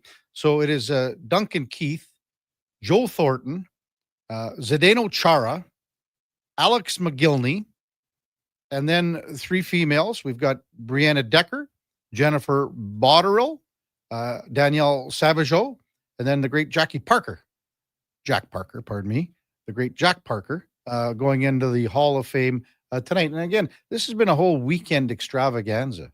I mean, I watched 30 to 40 seconds of Joe Thornton putting beard wax in to get ready for his weekend. I mean, that's how big this is. Hey, when we come back, we're going to hear from Connor McDavid yesterday.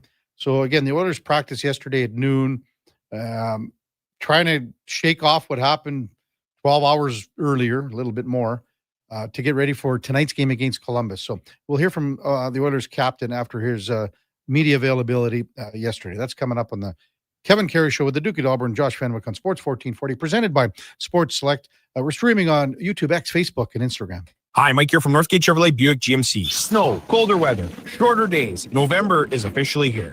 But it doesn't all have to be bad news. If you're thinking about a new or used vehicle, now is the time. Massive savings, 0% financing, and don't forget tires at cost. Yes, that's right. We sell winter tires at cost. There's lots to celebrate in November. And as always, we'd like to thank all of those who have fought and served for our country. Stop in and see us today, 13215 97th Street, or visit us online at northgategm.com. You're in Northgate country. 5-time Junior Hockey League champions, the Spruce Grove Saints, are excited to be back on the ice at the brand new Thompson Family Arena. Be part of the action and enjoy some of the best junior hockey Canada has to offer by experiencing a Saints game for your next outing.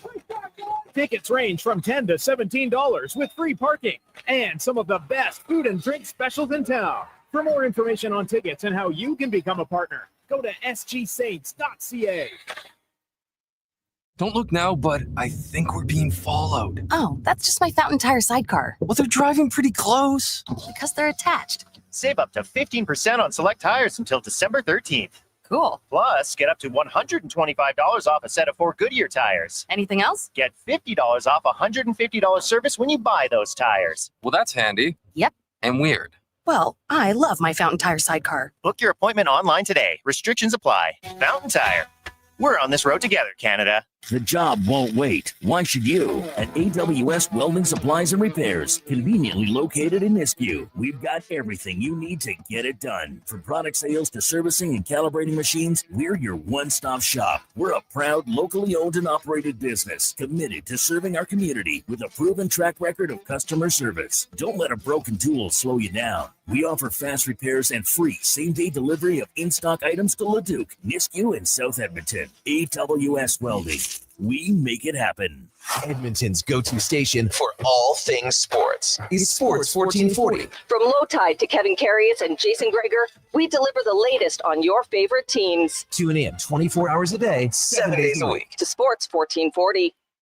Hey everybody, it's Jason Strudley. How would you like to join me and the superstars of hockey on an exotic holiday? Join us on a 7-night cruise through the Mexican Riviera, leaving from Los Angeles and including Cabo, Mazatlan, Puerto Vallarta, and more. While we relax and cruise the tropical waters, you can attend an intimate meet and greet with legends like Bill Ranford, Fernando Pisani, Kelly Buckberger, Ron Lowe, Gene Principe, Jack Michaels, Louis DeBrusque, and more. There's still time to get in on every hockey fan's dream cruise. Book now and save $500 per couple. The Edmonton Hockey Legends Cruise. Price start at just $23.99. Part of the proceeds support the Ben Stelter Foundation and Kids with Cancer. Visit cast.tours/Edmonton. Call 1-833-347-7678. Call now to book and save $500 per cabin when you mention promo code Stingray Radio. That's cast.tours, 1-833-347-7678. Winter in Alberta doesn't mess around. And neither does Titan Supply. For over 50 years, we've earned the trust of our customers across a variety of industries. Because we lead with integrity, honesty, and respect. I'm Joe. And I'm Brent from Titan Supply. When the weather hits hard, we're fully stocked with rigging, lifting, and hauling gear that works as hard as you do. Titan Supply. Built on trust, driven by safety. Serving Edmonton, Grand Prairie, Red Deer, and Calgary. Let us help you face the weather the Titan way. Visit titansupply.ca.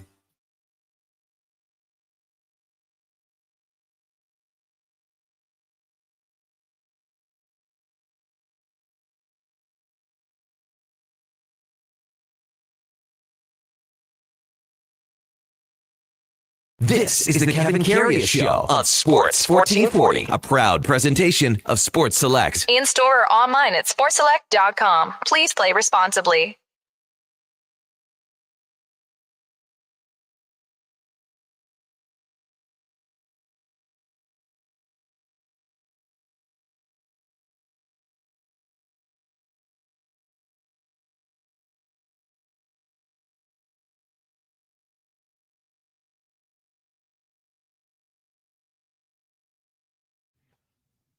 All right, welcome back to the big program. 9:42 in Edmonton, and you betcha the Kevin Karius Show is presented by Sports Select. Man, I haven't been able to rip one off yet this year. Did the old QR code once again, thanks to the great Laura Baker. Went into the store, and it's easy to do. You just set it up, and you get the step-by-step videos on how to do the QR codes. Check it out, sportselect.com. It's 100% legal. You got to be 18 plus. Please play responsibly. We'll get to some of the texts here momentarily. Just wanted to get in Connor McDavid's media availability from yesterday. I have some really good texts that I want to get to right after this, though. But just to hear Connor's interview in its entirety from yesterday, following yesterday's practice at Rogers Place. I don't know if there is a right reaction, but what's the right reaction to a result like last night? What do you kind of see in here today? I guess the reaction is just to learn from it and not move on. Obviously, you learn from it and you motivates you. It was a humbling night last night for everybody in this organization and for the players, and it was humbling. So, great opportunity for us to dust ourselves off and get back at it tomorrow. Octobers haven't been great for you guys the last few years. You find a way and generally pull out of it. Is there anything that feels different about this one? Is the hurdle different in some way than it's felt in previous years? I think there's a belief in the room that we'll always figure it out. That being said, I said it before. Enough is enough here. So we got to find a way to just put a good game together. Starts with a good start and go from there. We got to find a way just to put a good game here, good game together here. What role does general team-wide play? Yeah, it's been flat. It's no secret. It's been flat. That starts with me as a leader. It's been maybe not enough energy, not enough emotion in games, and we got to find a way to bring some of that into the game. So your group isn't necessarily designed to come by that naturally. No. Is it everybody's responsibility to figure out their parts in doing that, even if that's not necessarily on their resume as a strength? We talk about in here everybody trying to bring something, bring something. You know, even if it's not maybe your nature to be the loudest guy, you got to try a little bit. You know, it's not your nature to play a physical game. You got to try a little bit. We all got to have a hand and bring it out just a little bit more, emotionally, physically, and just to our game overall as a whole. Everybody has just a little bit more to give, and I'd expect everybody to have a good one tomorrow. Is that emotion kind of, you have to find it within yourself? Is it manufactured in October? Like, I know it just comes naturally in April, June. Yeah, it's not an issue, obviously, as we move throughout the season. Early on, obviously, we found an issue to you know, bring some of that emotion, some of that energy to the game. That's not fighting. That's not anything. It's just, you know, bringing that energy, skating, a little bit more physical. You know, you don't need to run anyone through the end wall or drop the gloves with anybody, but just bring a little bit of that emotion, that chatter, that energy. Bring your legs, skate, work, win battles. All that stuff goes into it, and we haven't done enough of that. How important is this game tomorrow night, knowing that you're going on a 7-game move? Yeah, really big, obviously. We're excited. A great opportunity for us to put last night behind us and move forward. You kind of run the gamut as a team, I imagine, of like, you know, maybe it's a team meeting, and then maybe it's a meeting with the coach, and then things sort of ramp up as you search for solutions. Have you kind of run through all of it already, and are having to, and is that different? You know, I think our group as I said before, there's lots of belief in the room that we will figure it out. So we've kind of let things get to this point, I guess. You know, and I think last night is the you know, kind of accumulation of a lot of different things, and last night's a great warning to the group what happens when you're not ready to roll in this league. It's humbling, as I said, and we stand better for it. So yeah, we got to move on tomorrow. Is it good for you guys to be, you know, challenging each other a little bit, to have a difficult conversations? Like, you had a good chat, looked like, with Adam today. And I mean, we see some of that going on at practice. What's that about? And is that healthy and normal? Yeah, well, I think everybody as a whole wants to be better, myself included. Everybody wants to be better. Everybody has more to bring. So you start seeing some of that in practice, you know, and it's got to translate into games. Normal to have conversations with guys about different things we're seeing out there. The game is felt at times unorganized, out of sync. So you only figure that stuff out through talking and communicating with your teammates. So yeah, I think you start to see some of that. That's Connor McDavid from yesterday's practice. Some notes from this morning. Oilers just getting mobile down at Rogers ahead of the game. Jason Gregor, Tony Broad reporting that Ryan Nugent-Hopkins is out at least a week. He's scheduled to go on injured reserve. Matthias Janmark will be activated, and he will play tonight. Curtis Lazar is going to play tonight for Tomashek, and also Stu Skinner will start against Columbus. So interviews probably being conducted here in the next little while. It was more of a, you know, it's sort of an optional for a morning skate, I guess, down at Rogers. But again, Ryan Nugent-Hopkins out at least a week. Will go to IR, and then Janmark will play tonight, and Curtis Lazar comes in. You know, on that, it's funny the way, like, Ryan Nugent-Hopkins on that 6-1 goal, if you think about that, there's an opportunity right there. I mean, the game's still, I mean, it's still an upward battle, an upward climb here. Let's be honest. But I mean, Connor McDavid just scored to make it 5-1. And now they go on the power play. Now, if you can get a power play goal, you make it 5-2, at least there's some belief there. And maybe you get a little bit of momentum. But the shorthanded goal by Parker Kelly absolutely throttled him. It killed him. And I mean, this was on, I think, to be honest with you, it was probably more on Ryan Nugent-Hopkins than Evan Bouchard, because Nugent-Hopkins just gave a total grenade to Bouchard along the boards. Kelly just pokes it a little bit. And then at that point, Nugent-Hopkins left the ice for a bit of the power play that ensued because Jake Wallman was out there. They had 2 D-men. So, and then Nugent Hopkins came back. And to be honest with you, I'm not sure about his shift share, what it was in the third period. But that 6-1 goal, the shorthanded goal, that was the one where she was lights out. There was still an opportunity. If the Oilers, and I mean, they didn't mount anything 5-on-5. If they could have scored a power play goal there, it's 5-2. Hey, you never know what's going to happen in the third period. You never know. But they were never in the game at all. 833-401-1440. Ontario Mom sent this in a while back. And Oilers need to replace Pickard with Jonathan Quick. He's on a better ceiling. He's got better numbers.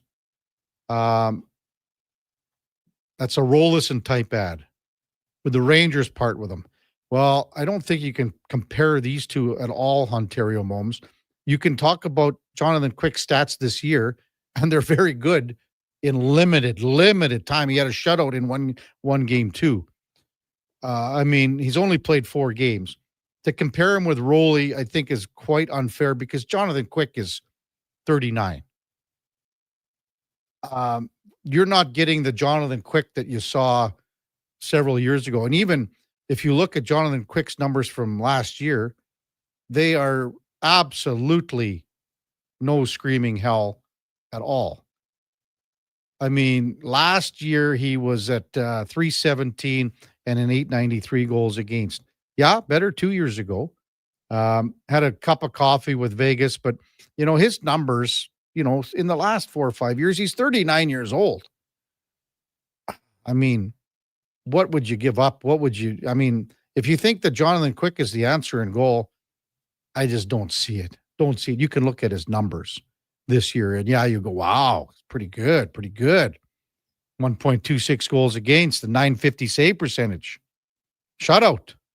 He's only played 4 games, 237 minutes. Big difference. Text 833-401-1440. I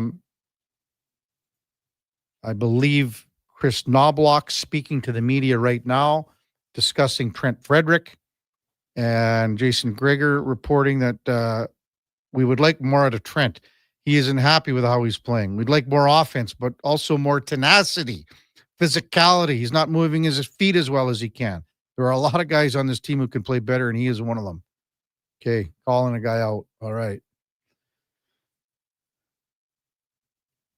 Text 833-401-1440. Duke, anything on the text line? Because there's so many that have come in. It's kind of been hard for me to kind of keep. Yeah, it's honestly been a surprisingly steady stream, which you talked about this with Eddie before we even cracked the mics at 7:00, that a lot of the time from our end of observation that if the game is on a Saturday night, come Monday morning, regardless of result, that the steam has been blown out of the kettle a little bit, right? Like, yeah, that game Saturday was ugly, full stop. There's really not much else that could be said about it. But here we are a day later after everyone watched some football yesterday, maybe caught some other hockey action, enjoyed a little bit of a nicer day after the rain or snow on Friday and whatnot. But my point being that it really hasn't slowed down, and it's kind of largely been a lot of focus around the emotional side of the game and the lack of response from the team in a physical aspect. The leadership, like, where is it coming from? Who is standing up in that locker room and saying,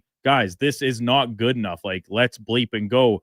And a lot on Trent Frederick because this is a guy that came over and I think got a lot of leash for his play in the playoffs after he played all of 45 seconds in the regular season in an Oilers uniform, and kind of saying like, all right, well, you know, we're not getting the full version of this guy. He's still battling. That's a tough injury to come back from. And it's a high ankle sprain is one of the nastiest sports injuries that you can get because there's no fix for it, right? There's like to get surgery and stuff. It's not an option like with torn ligaments and things of that nature. So I think that leash has officially ran out. And from the fan base, if nothing else, because quite frankly, I have yet to see what he provides this team really in any element whatsoever. Being in the building on Saturday night, I'll be honest, I was very surprised, shocked about the atmosphere in the building to start the game. Really? Yeah, because there was nothing. It was absolutely, you would have thought it was a Tuesday.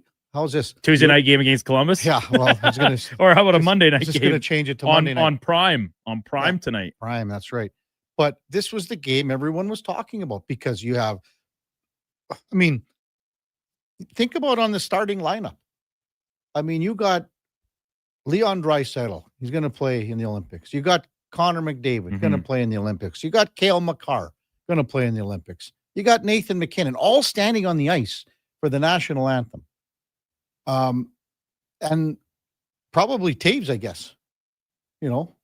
Right. Yeah. So, he'll almost certainly be on the team. So again, think about that. But there was no buzz. There was nothing. There was absolutely nothing in the building. Does in your opinion, as someone that goes to essentially every home game, regardless of day of the week or opponent, does the late start on Saturday, and it's the Oilers. If you're at home on a Saturday night, it's going to be the late game. That's how, you're Everyone's getting used to this. You're getting the 8:30 puck drop. Yeah. The other thing too, Duke, is everyone says, it's an extra little bit for everyone to get lubed up a bit. Right. So you'd think that should add a little bit more, but nothing cooking this time around. It was just nothing. And then again, when that the 3-0 goal is disallowed and called back, there's still nothing. There was nothing in the building. When we come back, we are going to switch things up and we'll focus on tonight's game with Aaron Portzline from The Athletic. One of the best in the business. So we'll check in and get the story from Columbus. Also the con man, Connor Halley, in 1020. Before that time now, for a Sports 1440 update brought to you by First Round. You could win an NFL jersey tonight at both locations. You get 50% off boneless wings too. We had the contest, the trivia for a $50 GC. We'll announce that in the 10 o'clock hour as well. The fourth highest scoring player yesterday in full PPR fantasy. First Round, Edmonton's NFL headquarters. Here is the Duke. The Sports 1440 update.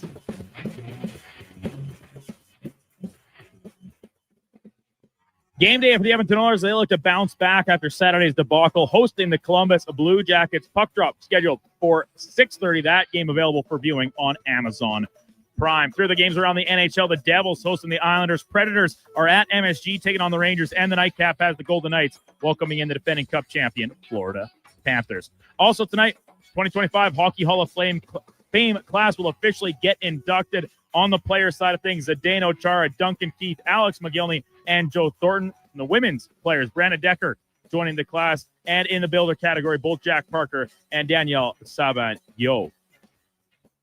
Monday Night Football wrapping up Week 10 in the NFL has the Eagles at the frozen tundra of Lambeau Field. Packers hosting their kickoff coming at 6:15, and a full slate of games in the association tonight, including the Lakers in Charlotte, Miami hosting Cleveland, Wemby and the Spurs going up against the Bulls in Chicago, Dallas hosting Milwaukee, and the LA Clippers welcome in Atlanta to SoCal.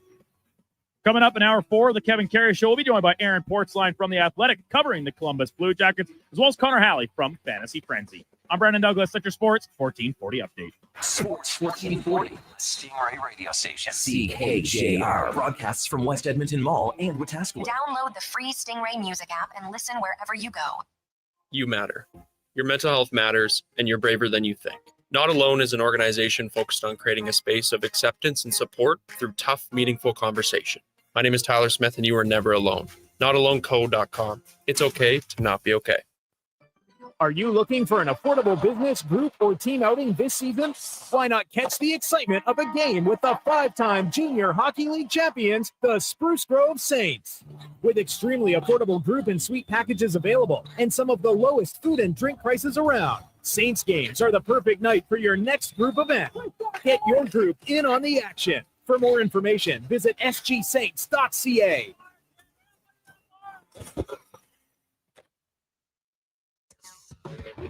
Getting in on the sports action you want is as easy as playing at sportselect.com. Simply make your picks online, generate your QR code, and lock in your bet at your local Lotto Spot retailer. Then sit back, watch the game, grip your chair, and high-five anyone nearby. Every bet is 100% legal with the chance of winning cash in hand. Sports Select. When you're ready to play, bet on the original. Must be 18 plus to play. Play responsibly.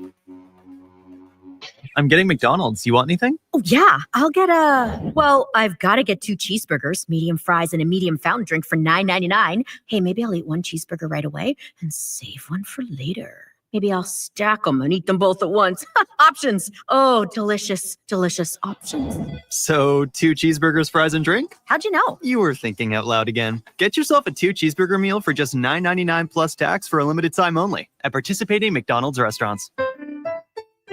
Wing Wednesday at First Round. Whether you're coming for the first round, the last round, or a few rounds in between, they've got you covered with half-price wings every Wednesday night. Half-price wings. Over 35 delicious flavors like Cajun salt and pepper, maple bacon, and Inferno wings. Now half price every Wednesday night. Wash them down with a cold pint of Canadian or Coors Light for only $5.75. Half price Wing Wednesdays at First Round in West End and now downtown. First Round, burgers, beer, sports.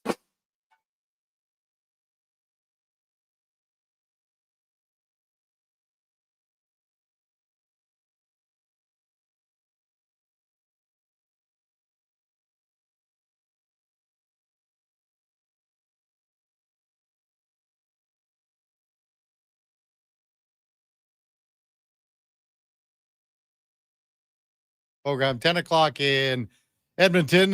Time now for the game of the day, brought to you by St. Albert Dodge. The biggest sale of the year is on right now with the Jeep Compass. Hey, it's a Jeep. It's a 4x4. It's got that 8.4-inch touchscreen. It's got the keyless entry. It starts at $34,900. Only at stalbertdodge.com. As we welcome back Aaron Portzline to the show from the Athletic Morning. Aaron, you're with Kevin Karius. Once again, thanks for jumping on Sports 1440 this morning. Really appreciate it.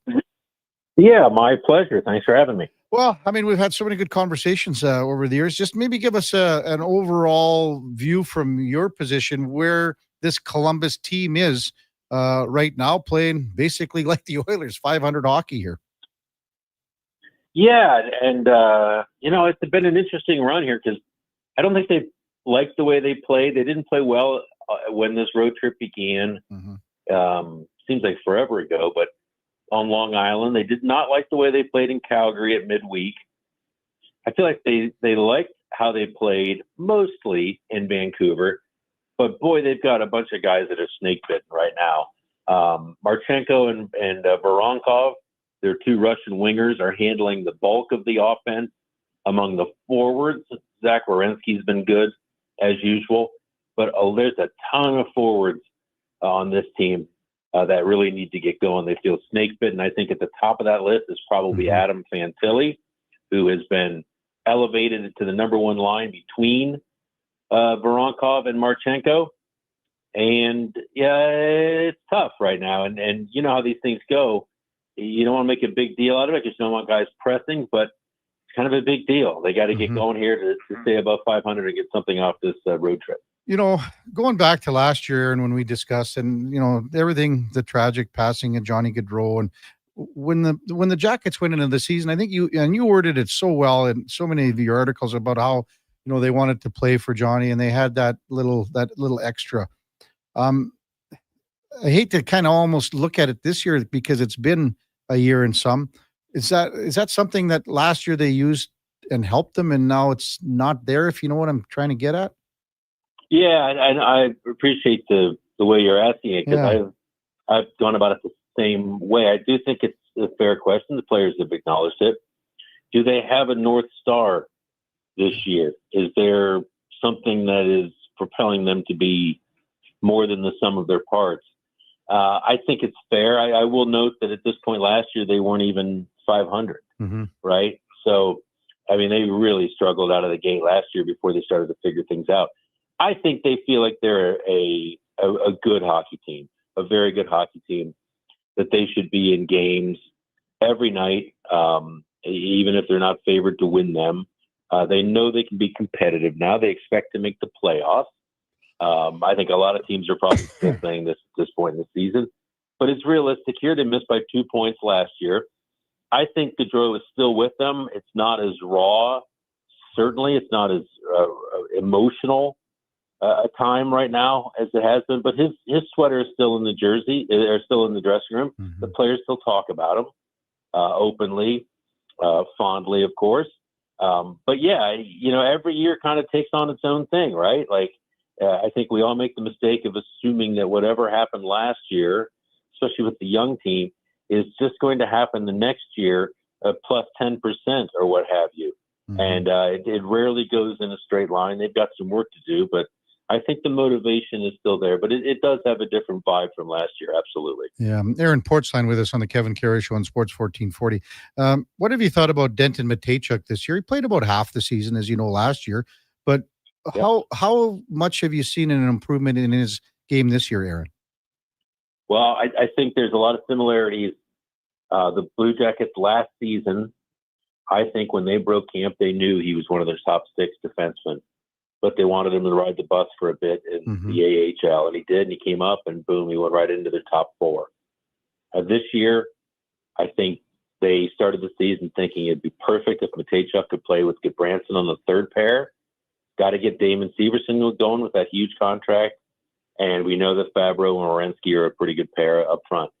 But darn it, Matejchuk, through his play, has played his way up to the number 1 pair again. That's how good he's been. He's so composed.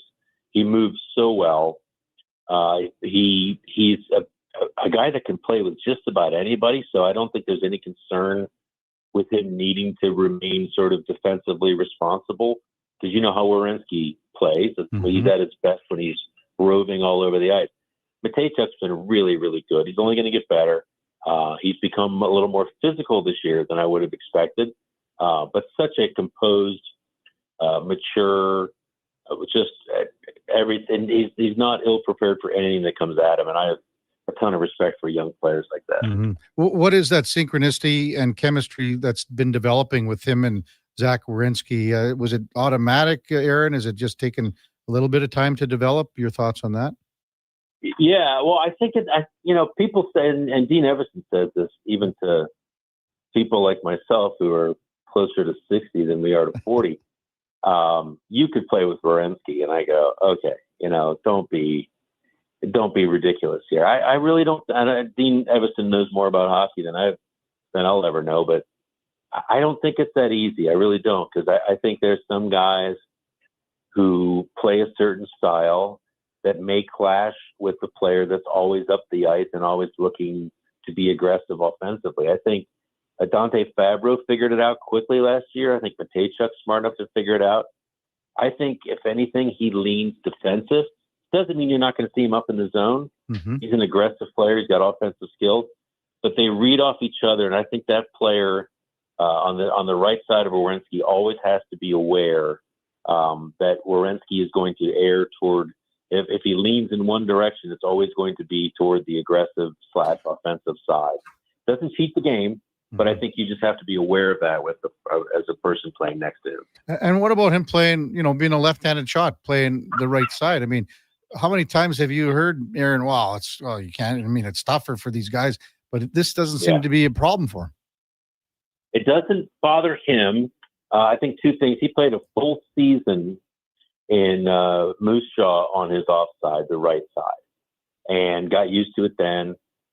To him, he says, I think guys who move better can acclimate to it quicker. I think the guys that are just more sort of naturally athletic, and Matejchuk certainly fits that bill. For him, he continually says that there are some plays that are easier. Pulling the puck off the wall can be difficult because you're up your backhand, and you can feel vulnerable that way, especially under pressure. But the passes, and this is one of Matejchuk's fortes, of course, the passes up the ice to middle ice, those are right in your wheelhouse as a left shot on the right side. So he also strikes me as the kind of guy that just doesn't want to complain about it, even if it is a problem, which is another reason the coaches love him. Aaron Portzline from The Athletic, our guest on the Kevin Karius Show on Sports 1440. Kent Johnston, what's going on with him right now, in the sense that, everyone thought, okay, he broke out last year. Is it just a slow start? What do you think, Aaron? Yeah, I think he's a streaky player. I think guys are still trying to familiarize themselves with their new line mates. The lines have been kind of a jumble here. Johnson is a creative player. I think there's a balance between hanging onto the puck to make a play and not quite being, as coaches today like to say, north enough with it, going. He's always going to be that guy that likes to dangle, and he can do it about as well as anybody. I think another part here is that their power play has been really, really bad. And if that's where he gets a ton of his points, because he loves to. He's the guy that gains the zone. If you watch tonight when they're on the power play, he's the guy they drop it to that gains the zone. And he loves to carry the puck along the right half wall and look for plays. Mm-hmm. I think he's an assist guy more than a goals guy. And I'd have to go back and look, but I think of some of the great chances that the Blue Jackets have had this year that they've not finalized or not scored on. I think those are, in a lot of cases, great Ken Johnson passes that have gone to die. Wow. To me, he's one of those guys that can pick up 8 points in 3 games just as easily as he can go 5 games without a point. Mm-hmm. But I don't suspect he's going to stay cold for too much longer. What is it about the power play, Aaron? I mean, just 5 for 34 to start the year. Yeah, well, honestly, I think in Columbus, Ohio, people are just sort of used to the power play being the 2 minutes where you make the run to the fridge or you go to the concession stand. Like, nothing good comes of it. I mean, it's been 10 years now, right? And to me, I don't think they're reckless enough. I think when this team is best, I think retrievals are a huge part of it, and I think they could be more dogged on those. But for me, it's it drives me. I see this around the league a lot. It drives me crazy. Guys gathering pucks, dusting them off, as they say, and then shooting and not being reckless enough. It's the attempt to score the pretty goal, to pass the puck into the net, rather than to be quick with it, blast it on net, get a bounce, have somebody pop it back. Mm-hmm. These guys have skill. Sometimes I think their level of skill can be, especially in the power play, their own worst enemy, because there's a sense that they can do special things with the puck. And I think the best power plays are resigned to being reckless and dangerous in their own way. Yeah. Really, to me, it's that quick, unpredictable play that really heightens the advantage of having the extra player. If it is stagnant, then 4 against 5 doesn't seem like that big of a deal.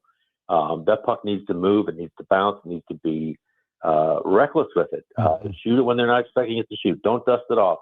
All of these things, and it's been going. Like I say, it's been going on long since before a lot of these guys got here. So maybe it's not just them. What have you made of this road trip, Aaron? I mean, it's kind of crazy how from I guess New York to Calgary, and then even tomorrow they got to go back to Seattle, cross the border again after tonight's game. This is not an easy one. Yeah, and I think travel is going to be bad for most teams around the league with the lengthy break in February. But yeah, it's a rough one. I remember a trip years ago where the Blue Jackets, about this time of year, went from Phoenix to Edmonton, and the temperature change was almost 100 degrees between the two, Fahrenheit, of course, between the two cities. This one's not quite as crazy as that one, but yeah, it's a tough one, and they're 0-3 so far. So I suspect there's going to be a level of desperation tonight. They get to face another Columbus kid, Jack Roslovic, former Blue Jacket, of course, with Edmonton. And the last game they played in Vancouver had Kiefer Sherwood, another Columbus kid. Yeah. So they're seeing a lot of old friends out on the road here too. Do you think too? I mean, Saturday night here. I mean, the Oilers couldn't have got spanked more by Colorado, so you know that they're going to be pissed off coming in to this one. Would there be talk about that they have to match what the Oilers are hopefully going to bring tonight, Aaron? Well, I find with the modern sports athletes and coaches, what they'll say to us is, we got to play our game. Okay. We're worried about us. I would be 100% certain that if that 9-1 beating by Colorado didn't come up already this morning, it's going to come up pregame, and no question about it. I mean, for sure. And listen, the Blue Jackets are pissed off too. Mm-hmm. The way the Vancouver game ended, the way that that they've lost some games here recently. So maybe two pissed off teams makes for good entertainment. Maybe, hopefully. Hey, you mentioned off the top as far as Kirill Marchenko goes. Does he get enough, credit for being a pretty darn good player here? You know what, he doesn't. I think you're right to say that. I heard a lot last year that he was a breakout player, and I suppose he was, 31 goals. But he's also had 25 and 23 his first 2 seasons in the league, right? So the goal scoring is not new to him. He has the look of a 40-goal scorer. If you look at his second goal a couple nights ago in Vancouver, just an incredible shot. Great instinct. He has been a lethal shooter since he's been here. The one thing that's really elevated his game is how hard he plays to get the puck back. He's a lanky guy. He's not a big guy. He can throw his body around a little bit, but he's not a power forward necessarily. But boy, he's a lot harder on pucks than he was. That's something they've worked with him on, but to his credit, he's really, really embraced that. Do you see him staying there long term? Like after this year, he's got one more year left. Is he in the plans for, a longer term contract? The Blue Jackets would like to think so, absolutely. And that's been the challenge here, right? Is keeping the bands together. But he's one of those guys that you'll definitely want to build around. I would suspect too. Don Waddell's been at this a while, a smart man. As of July 1st, this coming summer, I would imagine there's going to be quite a press to get him extended long term.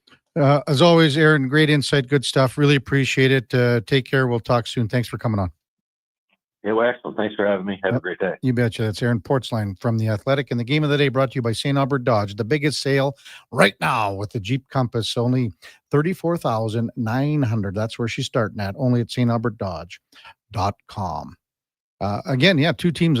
3 losses in a row for the Jackets. Call it 3 losses for the Oilers. They went back-to-back here on the road. Yeah, Dallas and St. Louis. Got to get things going tonight. Have to get things going. When we come back, the con man, Connor Halley on Sports 1440, the Kevin Carey Show, presented by Sports Select. We're streaming on YouTube, X, Facebook, and Instagram. Hi, Mike here from Northgate Chevrolet Buick GMC. Snow, colder weather, shorter days. November is officially here. But it doesn't all have to be bad news. If you're thinking about a newer used vehicle, now is the time. Massive savings, 0% financing, and don't forget tires at cost. Yes, that's right. We sell winter tires at cost. There's lots to celebrate in November. And as always, we'd like to thank all of those who have fought and served for our country. Stop in and see us today, 13215 97th Street, or visit us online at northgategm.com. You're in Northgate country. Hand delivering a hamper to a family in need fills everyone's hearts with joy. Be part of the Holiday Hamper program. Adopt a local family and see the difference your groceries and gifts make firsthand. Sign up today at holidayhamper.ca. Legacy Heating and Cooling jingle auditions take 1 for Gene Principe. Are you ready, Gene? Ready. I'm not just here to make a thermo a couple of bucks. I'd never just microphone it in. Take 1. Tall Legacy. Tall Legacy. Nice. Boom. I'm a musical genius. Legacy's going to love this for furnace season. What's not to love with no interest and no Principe payments for 1 year? Are you always like this? Yep. Unlike a furnace, I have no filter. Legacy Heating and Cooling.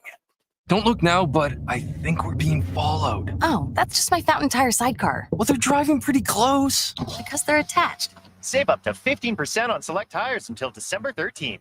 Cool. Plus, get up to $125 off a set of 4 Goodyear tires. Anything else? Get $50 off a $150 service when you buy those tires. Well, that's handy. Yep. And weird.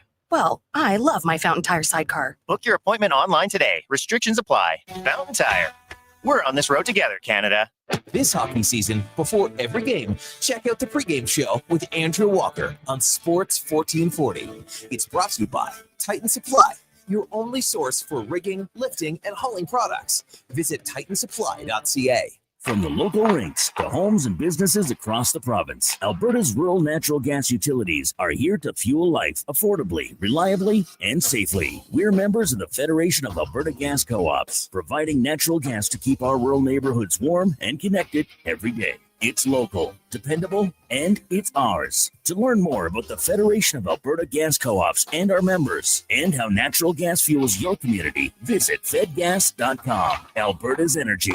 Game on. I'm Rick Showers from No Bull RV, and if you're serious about selling your used RV, then I'm serious about getting you the money you want. You're not the only one who wants to spend the winter in selling mode rather than storage mode, and we're happy to help. People come to No Bull RV 12 months of the year, right, Rick? That's right, Bob. A used RV is one of a kind, which means when the one you're looking for comes along, customers quickly pounce on it. So if you've outgrown your RV or you're looking to upsize, downsize, or just turn it into cash, come see us at No Bull RV. You have to be serious about selling, though, right, Rick? Better believe it, Bob. This is for people who truly want their RV gone. If we're going to store your RV for free all winter, it has to be priced to sell. And that's why customers come to No Bull 12 months of the year. Because you never know when the perfect used RV is going to arrive.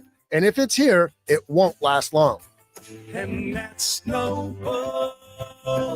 NoBullRV.ca.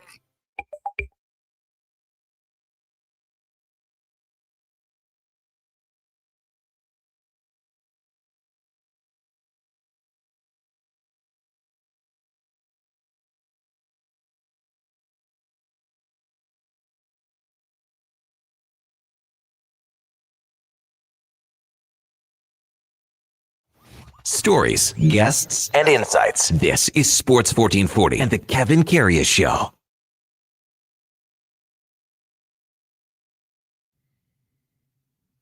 All right, welcome back to the big program, 1020 in Edmonton. The Kevin Karius Show is presented by Sports Select. We talked about the QR code, but you can also use the paper selection slips. Just give them to your local lotto spot retailer. It's 100% legal. You got to be 18 plus. Please play responsibly. Massive news coming up for an event at Rogers Place. Actually, more than one event. Now, Duke, I know you're thinking that I'm going to talk about one of them, but no, I'm going with the other way. For the first time in 23 years, Burton Cummings and Randy Bachman are coming together as the Guess Who, like touring together with the Guess Who for the first time in 23 years. They'll be at Rogers Place on June the 10th. The 2026 Canadian Tour. Now, I figured most of our listeners would want the other one, but and that is that Edmonton will host 2 PWHL Takeover Tour neutral site games. They did this already. So it is December 27th. That's Minnesota, Vancouver. Then April 7th, Boston and Vancouver. Takeover Tour, PWHL. I'm pretty sure, maybe, I don't know, maybe a couple of years there'll probably be a PWHL team here. I don't know. We'll see. Also, we had a question that came on our text line earlier, and Josh Fenwick is trying to do a little research on it. And the question was, have 2 teams, when you've played in the Stanley Cup final, have both teams ever missed the playoffs the next season? Well, and it's not easy to find information like this. The Kings, I don't know, the Carolina Hurricanes did not make the playoffs after they beat the Oilers in 2006. They missed the playoffs the following year. The Kings, as well, in 2014, won the Stanley Cup, missed it the following year. Those are the 2 off the top of my head that I know. There are two, I think 2 or 3 other instances back in the day where the Cup winning team. But have you been able to find, Josh, the fact that both teams, and again, Florida and the Oilers right now outside the playoff cut line. Have you found anything? It's not easy to find, is it? So again, everybody out there, take this with a grain of salt. I did the best I could with my own resources, but alas, I asked the question to artificial intelligence. It says it found 2 known instances. 2006, the Hurricanes and Oilers both missed the playoffs in the following year. The next year. And then it says, prior to that, only a single team, the 1938-39 Chicago Blackhawks, reached the final after missing the playoffs and then failed to qualify the next season. But that was not just one team. That was just one team, not both finalists. Mm-hmm. Thanks, ChatGPT, for nothing. It seems evidently that it might only be 06. Well, so 06, 07, and then nothing else. It seems that way. I know I'm going to get flamed on the text line, and that's okay. I'm fine with that. It's disheartening. We had the trivia question. Oh, by the way, the con man, he texted you, Duke, and what, is he in traffic here or what? No, so it's looking like we may end up shifting the con man's regular hit back to Tuesdays. Oh, where it originally was.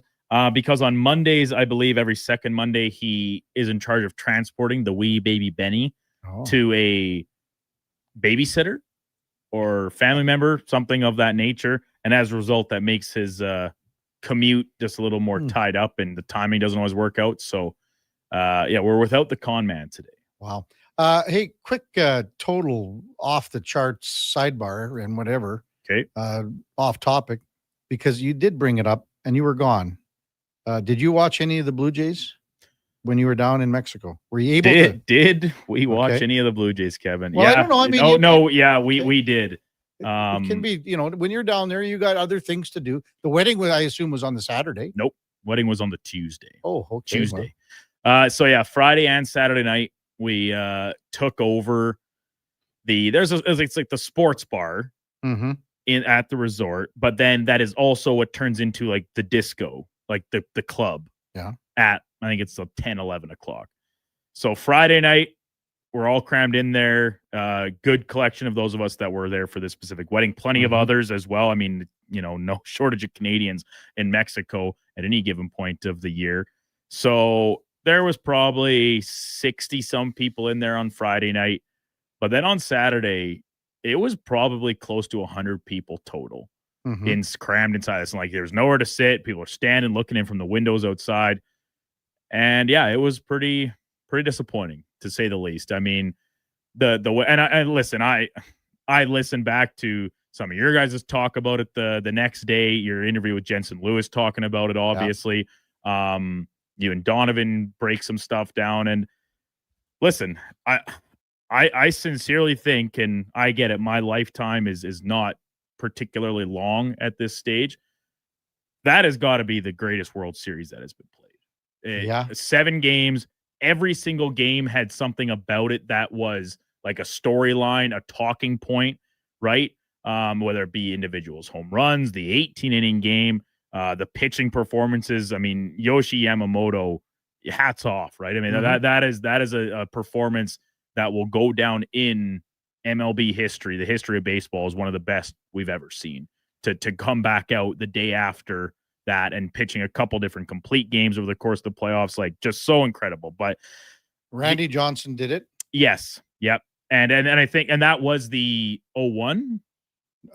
No, I don't think. What was the World Series with the D-backs Yankees? Because that's also considered one of the best of all time, and that's come in my lifetime. 01. Maybe I'd have to check on that one. But the feeling when Kirk doubled into the series-ending play, it was like, forget taking the air out of a balloon, take like the air out of a weather balloon. Like, it was so palpable inside the bar. And to put in perspective how my closest group of friends were feeling, I just like trudged out of the bar, wandered around for a little bit, went back to the room, sat there by myself and drank some beers out of the fridge. Our other buddy, Brant, he sends a message to the thing saying, "Bryce, I just saw your wife going back to the room. Are you in trouble?"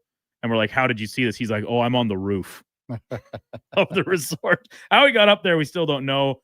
So there wasn't a ton of partying for at least a select few of us on Saturday night because we were just completely disheartened. But what a run. I mean, hey, the team is listening to so many of the players talk about their experience with the team and how they felt about the group afterwards. Really kind of, if you had any, I don't know, deterrence in your faith in the sport and, guys playing for each other and as opposed for themselves, I had to think that this team reinstilled a lot of that, because it was cool. It was a lot of fun. I don't know if we'll ever get to see it again with my favorite team, the team I've rooted for my whole life, playing in for a championship. But hey, it was a lot of fun and pretty cool experience. You're right, Duke. It was 2001, Yankees and Diamondbacks, and Randy Johnson again. Amazing. It's very almost similar to.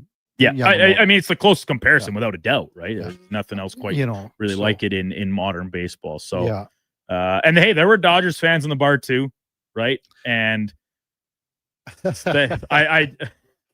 most of them won with class. A couple I can't say the same, but You know, it's we had Ed Hervey on, and I said, Ed, have you got Jays fever? Yeah, I did. I caught that. I did catch that. Actually, that was pretty funny. Then he texted me after too as well. You know, when you look, and I said, Duke, it's people have their eras, and as you mentioned, you said you felt this was the greatest World Series ever. 2001 was fabulous as well. Yeah. You know, 91 was that was the Twins and Braves. A lot of the older generation always go back to 75, and that was the Big Red Machine and Boston Red Sox, and probably one of the most iconic, you know, home runs in Major League World Series history with Carlton Fisk, you know, jumping down the line and begging it to stay fair. So those are the ones that come to mind, but I'm with you. Again, you can talk about, you know, again, you're just a little bit younger and things like that, but this one was right up there for me too. In Game 7, especially, we kind of categorized it. Is it the best or one of the best ever series? And where would Game 7 rank? And Game 7 has to be right in there too. MTR just texted Madison Bumgarner in 2014. Yeah. Mm-hmm. Well, and like, I think Bumgarner is the closest that we can recall, or most recent, we can recall of a individual player essentially single-handedly willing his team to a World Series victory. Like puss arm, puss arm. The Dodgers, when it mattered most, we're talking games 6 and 7 here, they got contributions from some unlikely sources, right? I mean, Rojas is the 9th batter, right? Pages makes that catch minutes after getting subbed into the game. Yeah. And stuff like that. But the Dodgers batted 200 over 7 games. How do you win a 7-game series batting like that? Because you have essentially one pitcher that you trotted out there, 4 times total? And essentially, I thought it was a no-brainer that he was the MVP, obviously, right? I mean, who else would have even been in consideration? So, I do think that it's a good, like, the Bumgarner comparison is the closest we have most recently to what Yamamoto did. I mean, there were so many storylines. Like, even the next day, Duke, we talked about everything, and then about 9 minutes in, oh yeah, Ernie Clement had set a record for most hits in a postseason. It's just, you know, when you think about how big of a postseason that he had, and then everything else. I mean, Bo Bichette and all of playing on one leg, right? And then the discussions there, George Springer coming back. You know, it just the storylines were endless in the World Series, and will continue to be. I mean, all the talk right now, of course, the QO to Bo Bichette, but we had a text in just now. How many Blue Jays have signed so far from Pillman? Well, really the only one that you can mention. I mean, Bichette, that was a no-brainer that they have to do, but they'll wait now to work something out. But I mean, the only other one is Bieber with the opting in, taking in, the player option. To what? It's a $16 million option when after the way he pitched in the playoffs and coming, like, he easily could have been in free agency and collecting a $100 million contract. Well, I just hope too. I mean, you look at, there's a lot of guys that opted in on their contracts across the league, Duke, that had arm problems last year. Right. You know, so hopefully Bieber's past that and we don't have to worry about anything in that sense. The biggest mistake from Scott was throwing Rojas a slider when he couldn't hit the fastball. 2 outs away. MTR says Tucker to the Jays could have legs. I don't see it. I just don't see it. I'm with you, Kevin. And again, this is another thing I heard you talk about with our buddy Jensen and with Donovan a couple of times about this free agency class. And do the Jays go out and make a splash to supplement, assuming they can bring back the vast majority of the club that we just saw? And a lot of these guys had career years and things. You can't necessarily expect it to be duplicated.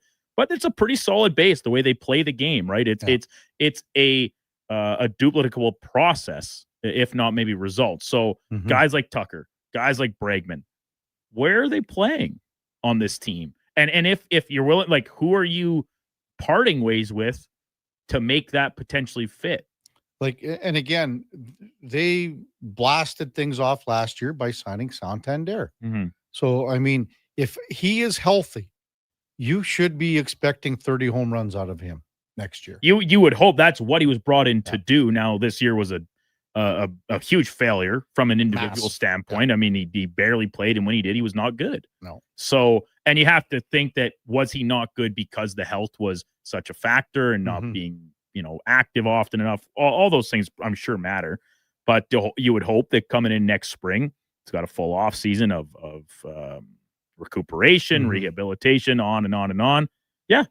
There will be. You've already signed him. Like, he's in the fold. So your only hope is that he bounces back. There will be, you would think there will be some regression with George Springer. I mean, he had he's their MVP this year. Vladimir Guerrero is on the cusp of turning things into being, not that he wasn't before, because he had 48 But days. this was I think the season, and then more importantly, the playoff run and how he played across each series, and then on aggregate with all of them, like this was a step. Like this was to another level that he has ascended now team. As a player, right? It's his team. Like, he is the face of this franchise. And that's no disrespect to Bo Bichette. And hopefully they can get something done. As I said, for Bichette, for me, it's 7 to 8 years. It's anywhere between 180 and 220. Right. That's where I think the number lies. And it depends on, does he want to be here? Does he want to try somewhere else? That's, So I'll ask you this, Kevin, and we're way ahead of ourselves, but I have to think this would be a part of the negotiation conversation, is moving forward. If Bo Bichette is a Toronto Blue Jay, what position does he play? I wouldn't be surprised if he slots in at second. I wouldn't be surprised at all. Because that's how I would see it. If he slots in at second, you can leave Jimenez at short, right? Right. And then obviously Barger's a full-time outfielder, and Ernie Clement is your guy at third. Full-time third base. And I mean, they're still, again, because they have those options, right? Well, you said you've got a handful of players that can play multiple positions. That's a pretty good problem to have, even if it does create a log jam of getting guys in playing regularly enough to maintain their effectiveness. And unfortunately, the guy gets if that's the case, and I mean, let's be honest, even if it's the other way around, I mean, I shouldn't say this. Back to your point about if he plays second, if that's the case, the guy that gets his short end of the stick, unfortunately, is going to be Nathan Lucas, right? Because you got Santander, right? You got Barger, you got Marshall. And because I just think at this stage, like, George Springer is a DH and nothing else. That's right. He can play the field one day a week, maybe. Right on, whatever it is. So yeah, it's too bad, because Lucas was one of would you just say hell of a story. Countless storylines around this Jays team, and even include the Dodgers and everything that they had on their side of it. Lucas was right up there for one of the very best, like the feel good elements. 10 years riding the bus in the minor leagues, and he gets his crack, and he was really good for the vast majority of the playoff run, let alone all season. When we come back, we better announce the winner of the. Sure, yeah. Yeah, we'll announce the winner for a $50 gift certificate from first round, and maybe rip up a little NFL. We got to do our Monday night pick yet, Duke. I don't know where to go with this. It's a coin toss. This is, I mean, whenever the spread is, what is it, -1 Green Bay, or is it -1? Okay. Hey, we always leave it to the check that, Kev. It's a pick 'em. It's a half point. Is it right now? Yeah. Oh man. Okay. That's coming up right after the break. Kevin Karius Show with the Duke of Delburne and Josh Fenwick on Sports 1440, presented by Sports Select. We're streaming on YouTube, X, Facebook, and Instagram. Getting in on the sports action you want is as easy as playing at sportselect.com. Simply make your picks online, generate your QR code, and lock in your bet at your local Lotto Spot retailer. Then sit back, watch the game, grip your chair, and high-five anyone nearby. Every bet is 100% legal with the chance of winning cash in hand. Sports Select. When you're ready to play, bet on the original. Must be 18 plus to play. Play responsibly. Got a car you're ready to part with? Find out what it's worth. Fast, easy, and totally free at Go Auto. We're talking top dollar trade-ins, whether it's a little worn or still rocking that new car smell. Just a few clicks, and boom, you've got your value. Text value to 780-777-7777 to start. That's value to 780 all sevens. Why guess what it's worth? Let Go Auto show you the money. 24 hours a day, 7 days a week. Edmonton sports fans stay informed with Sports 1440. Stream us. Listen to us on the AM dial. However you consume this radio station, thanks for listening. Weekly NFL giveaways, drink specials, huge screen TVs. The hits keep coming at First Round, Edmonton's NFL headquarters. Watch NFL football at First Round, and you could win a trip to your favorite NFL city for a regular season game next season. Catch NFL action Thursday nights, all day Sunday, starting with the Pro Bowl brunch from 10:30 to 2. Then Monday night with half-price boneless wings after 6 p.m. First Round, burgers, beer, sports. Downtown and Bourbon Street, West Edmonton Mall. Top quality flooring, locally owned, and Canadian products from Beaulieu. Yeah, that's CFI. CFI what? No, CFI, Custom Floors Inc. From free estimate to professional installation, contact Custom Floors Inc. at customfloorsinc.ca. Hey everybody, it's Jason Strudling. How would you like to join me and the superstars of hockey on an exotic holiday? Join us on a 7-night cruise through the Mexican Riviera, leaving from Los Angeles and including Cabo, Mazatlan, Puerto Vallarta, and more. While we relax and cruise the tropical waters, you can attend an intimate meet and greet with legends like Bill Ranford, Fernando Pisani, Kelly Buckberger, Ron Lowe, Gene Principe, Jack Michaels, Louis DeBrusque, and more. There's still time to get in on every hockey fan's dream cruise. Book now and save $500 per couple. The Edmonton Hockey Legends Cruise. Price start at just $23.99. Part of the proceeds support the Ben Stelter Foundation and Kids with Cancer. Visit cast.tours/Edmonton. Call 1-833-347-7678. Call now to book and save $500 per cabin when you mention promo code Stingray Radio. That's cast.tours, 1-833-347-7678.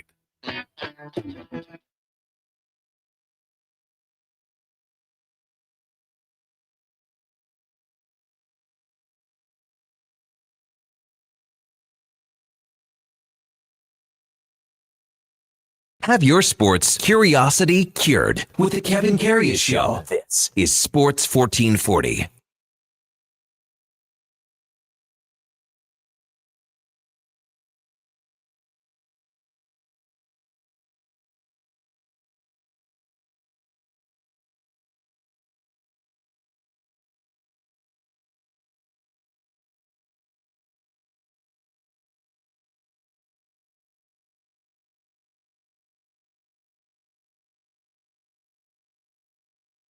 All right, welcome back to the big program, 1041 in Edmonton. We had the $50 GC for the fourth highest fantasy performance yesterday. The fourth highest. Highest quarterback. Ah. 3 running backs stole the show. It was crazy. Jahmyr Gibbs scored 3 touchdowns yesterday against the Commies, and that was good enough for third place on the daily standings. Third place. Second place was Devon. My boy, Devon Achan. And then obviously JT. the MVP. JT. What was he? Almost 50, wasn't he? 49 was in my league scoring. The winner with the fourth place and the fourth place quarterback is Duke. Matt Stafford. Matt Stafford. Rams, another solid day, dicing up those Niners. Poor MTR, poor Rowdy Roddy. The Niners are looking quite feeble at this point. Yeah, but MTR looked at their schedule too, and it's pretty darn good. Cushy right now. Also, well, you mentioned it. A lot of people are talking about Stafford for MVP now. Yeah, I think the names that are right in the mix along with JT, who would be my pick, because I'll be honest, Kev, at this stage, anytime a player, like last year, I was like, yes, Saquon, absolutely. With the understanding they simply are not going to win the award because it's just best quarterback. Yeah. Like that's all the award is anymore. That's kind of the reason they created best offensive player of the year, right? That goes to the best receiver or running back. But anytime a non-QB is in the mix, I pound that drum until I'm breaking through the canvas. Who's the winner? Brett with the correct selection. Lots of incorrect answers, but close ones. Drake May had a strong day. You mentioned old long neck McGee, Davis Mills. With his final game-winning touchdown rush. That got in the mix. Yeah, solid days all around. And then obviously another of the MVP candidates that I think is getting buzzed still on bye this week in Patrick Mahomes. because the Chiefs, the way, Kevin, that the NFL season is fleshing out here, I think it just seems inevitable the Chiefs are going to win again. Yeah. Because there's no powerhouse team that, like, I thought the Packers are going to be. They lose to the GD Browns, which eliminated me from the survivor pool all those weeks ago. They lose to the Panthers. Like, I was like, what? How can you consider that team a Super Bowl contender? Well, And then, especially after Buffalo and Buffalo's run defense can't stop a nosebleed. Yeah. They're not there. I mean, Achan, that was unreal there too. He's a really good player. If you were to say, just watching highlights of the Seahawks, I mean, the Seahawks D had. I think the Seahawks are right there for the best team in the league. I do too. I said I think that they're in the Final Four conversation here. They're better than. I mean, that game next week is going to tell a lot because they play the Rams. Yeah. Oh, for sure. Yeah. Those are probably right now my top two teams in the NFC. And I still like the Bucks. I still like them a lot. Well, the Eagles are still in the conversation. And the Eagles are absolutely still in the conversation. I think tonight's game is going to be a big telltale for each of their respective clubs. And then, as you mentioned, next Sunday's NFC West matchup, Rams and Hawks. Hey, I'm taking Philadelphia tonight. You're taking the Birds, hey? Yeah. Riding with Tide, riding with Frank. I'll just take riding Philly. with Triple C in a truck. And here's the reason why. Okay. Pete Doherty.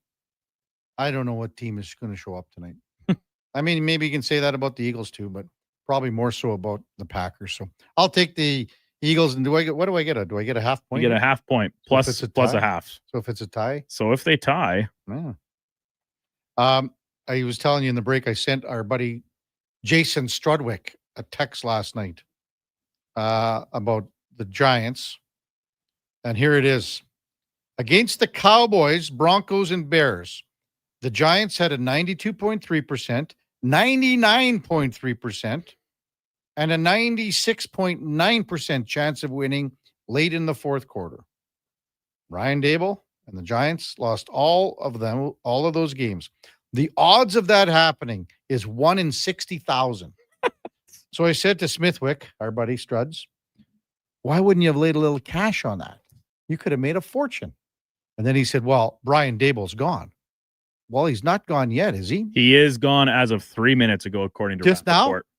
Just now. 3 minutes ago, Ian Rappaport at Rappy. The Giants are firing Brian Daboll, sources say. Isn't that something? Could you imagine being Brian Daboll?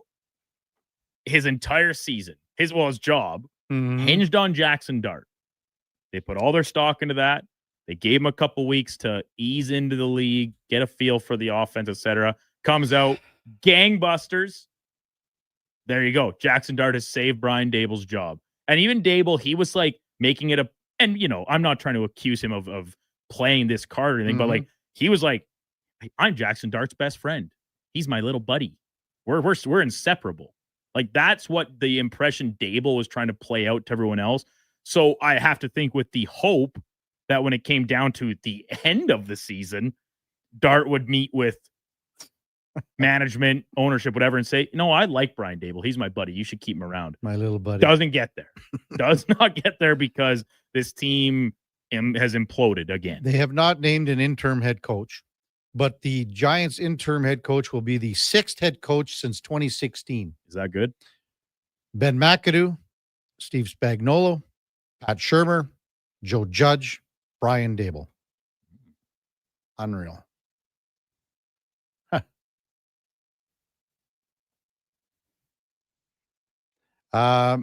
Oilers in action tonight.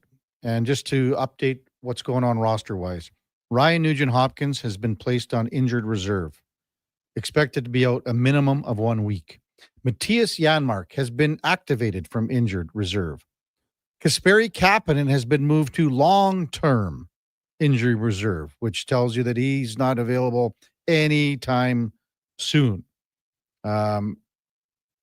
Oilers just doing some post-morning skate interviews. Leon Draisaitl, according to Jason Greger, the quote is, sometimes it is easier to really get whacked across the face instead of pity-patting around for the next couple of weeks. You win one, lose two, you never find it. We have to respond. Also, Frank Saravalli announcing that the NHL has opened its first European office in Switzerland. Well, I guess you can never have too many offices, Duke. You've got the cash. Get the infrastructure in place. I've never been to Switzerland. No, but I want to go to the Spangler Cup. Right. I mean, Mark Bergevin, GM of the team, and Stacey Roost, the Rooster. He's like he's assistant GM or something. Yeah. Triple C KK, what a smart guy taking Philadelphia. So, Kev, I believe I compiled everything correctly here, based off the information you provided on your and Donovan's picks. 3-2 last week. So, 2-2 as of this week. going into tonight's game, I believe I still lead 25-17. That sounds right. And Donovan went 2-3. Yeah, personally, like his straight up selections. Okay. So I need a big one. I need the Eagles tonight. You're 7-14. Yeah. You got a couple wins while I was away. Good for you. And I'm getting so screwed on so many things here, Duke. Like, I mean, I had the Colts with old man Baker. They win by 6. The spread was 6.5. It went to overtime. Yeah. But Badgley, the kicker, missed an extra point, missed a couple field goals. Just abysmal. Should have never got to that. I'm glad you mentioned that because I had a point. I wanted to talk about it. Huge credit to Shane Steichen. Yeah. Because they had the second possession in overtime, right? The Falcons did not score, which means to win the football game, the Colts only need to kick a field goal. Mm-hmm. But rather than getting into field goal range and essentially running HB draw 3 times in a row and then just trying for a 35-yard or whatever, they keep running the offense that has had success the entire game. Why do coaches just happily leave it to their kicker? To a liquored up kicker. What do we know kickers do? Liquored up they kicker. Screw up. It's what kickers do. So I wanted to give a huge credit to Shane Steichen for not just like curling up in a ball and taking the easy way out. They kept running the offense. It was having success. Why stop and give it to a kicker who, as you said, Kevin, had already missed a PAT in the game? Liquored up kicker. So Adam Schefter reporting that Mike Kafka, the Giants offensive coordinator, will be the interim head coach, per source. Mike Kafka. I mean, we're looking at like this is a Hall of Fame list here. Mike Kafka, Ben McAdoo, Steve Spagnuolo, I guess he's okay, Pat Shurmur, Joe Judge, Ryan Dable. This is supposed to be it's real names of names. But this is it's New York, man. Like this is New York. You're supposed to be a flagship franchise in the NFL. Like, I mean, this is the Big Apple, man. A storied franchise. It's just been, I mean, when were they? I mean, do we got to go back to, I guess, Eli Manning is like the last time that they were any good? Yes. Well, hey, they won a playoff game with Daniel Jones. People forget that. And that ended up getting Daniel Jones absolutely paid, which then sent the franchise down a completely wrong path again. But hey, look at him now. Maybe they should have just stuck by him. Built a better team around him. I actually watched that game, the Giants and Bears yesterday. Oh yeah, it was one of my four split screens. Hell of a block by Cole Kmet on that last run. Yeah, by Caleb Williams. He doesn't get near the end zone. No, without Cole Kmet. And that's kind of this Bears system, right? Like in this, it made a lot of waves about Rome Odunze not getting any targets last week. They went after him him harder. But in the game, Odunze did everything else correct. Like he was blocking because that's the Ben Johnson scheme, right? Look at it in Detroit. You still see remnants of it now with guys like Amon-Ra and even a skilled position player like Gibbs. Like you got to block, and the phrase "no block, no rock." Yeah. Well, Odunze first target of the game, so that was fun thing. And he's he had a really productive day again. Found the end zone, and whether it be Kmet, who they don't seem to I don't even know why they drafted Loveland, but besides the point. They'll move Kmet here with Kmet, Loveland, the running backs, Monongai and Swift. Like they all play the system, and as a result, the Bears are having success. Once again, tonight's Oilers Blue Jackets game on Prime. So you know how people will be. Hey, where's the game? Where's the game? Where's the game? Where's the game at? and then they'll end up looking and going, oh, it's not on. And then they go, what am I going to do? So it's on Prime. Also tonight, the Islanders take on the Devils, Predators, and Rangers. This, okay, if the Rangers don't score tonight against Nashville, like what's going to happen here? Like, this is insane. And then maybe, I don't know if it's the marquee game, but maybe it would have been last year, Florida and Vegas also tonight, the Panthers and the Golden Knights. Coming up at the top of the hour, it is Fantasy Frenzy with the former Ross Ship T-Bird, Connor Helly, and the Duke of Delburne. At 12 o'clock, it's the Lowdown with Alan Mitchell till 2, and Jason Greger drives us home with the Jason Greger Show. And that'll be till, what are we looking at, 5:30, because that's when we have the pregame show with Andrew Walker, I guess Donnie P. And boy, Donnie P., he looked like a beaten man at the end of the week last week. I especially the gears you were giving him on Friday for all the open segments. He was like, man, this has been a hard week. Poor guy. And I forgot because I left them on the count this morning, but I have presents. For Donnie P? I have a present for Donnie. Wow. I have a present for Kevin. Wow. I have a present for the con man, and maybe, just maybe, I have a present for Josh Fenn. Wow. Well, I can't wait for this. Man, now you're setting the bar, Duke. When I go away for a holiday, I'm going to have to bring in something. I'll say this. The money I spent on this present in downtown Playa del Carmen, I could have otherwise spent on the umpteen times I was offered weed blower LSD. Wow. I think I spent the money in the right place, just saying. Once again, we're off tomorrow. It's Remembrance Day, lest we forget. And again, pick up a poppy, put it on. If you get a chance, go to one of the many ceremonies in town, even here at West Edmonton Mall. It's indoors, obviously just at the Ice Palace. But I mean, beautiful weather if you want to get out. And it makes you feel good. And I mean, these are the people that we're honoring tomorrow. That's why we're here. That's why we're here today. And it might have been 100 years ago. Plus, could have been World War II, all the other conflicts that the Duke mentioned. But they're the reason why we are here. Have a wonderful rest of your day. Before Fantasy Frenzy, time now for a Sports 1440 update brought to you by Loca Quality Market. Not your average grocery store. We're a butcher, baker, cafe, deli, rotisserie, pizzeria, all under one roof. Shop local at loca.ca. And again, thanks everybody for listening. Have a great rest of your Monday. Enjoy tomorrow. Go out and see Remembrance Day ceremony if you can. We'll be back with you on Wednesday morning. Have a terrific rest of your Monday and Tuesday. Here is the Duke. This is the Sports 1440 update.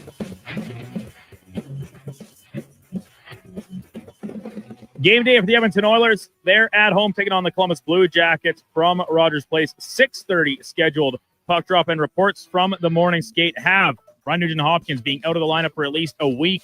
He'll head to the injured reserve. Matthias Janmark activated, expected to play tonight, and Curtis Lazar likely to draw into the lineup in place of David Tomaszek.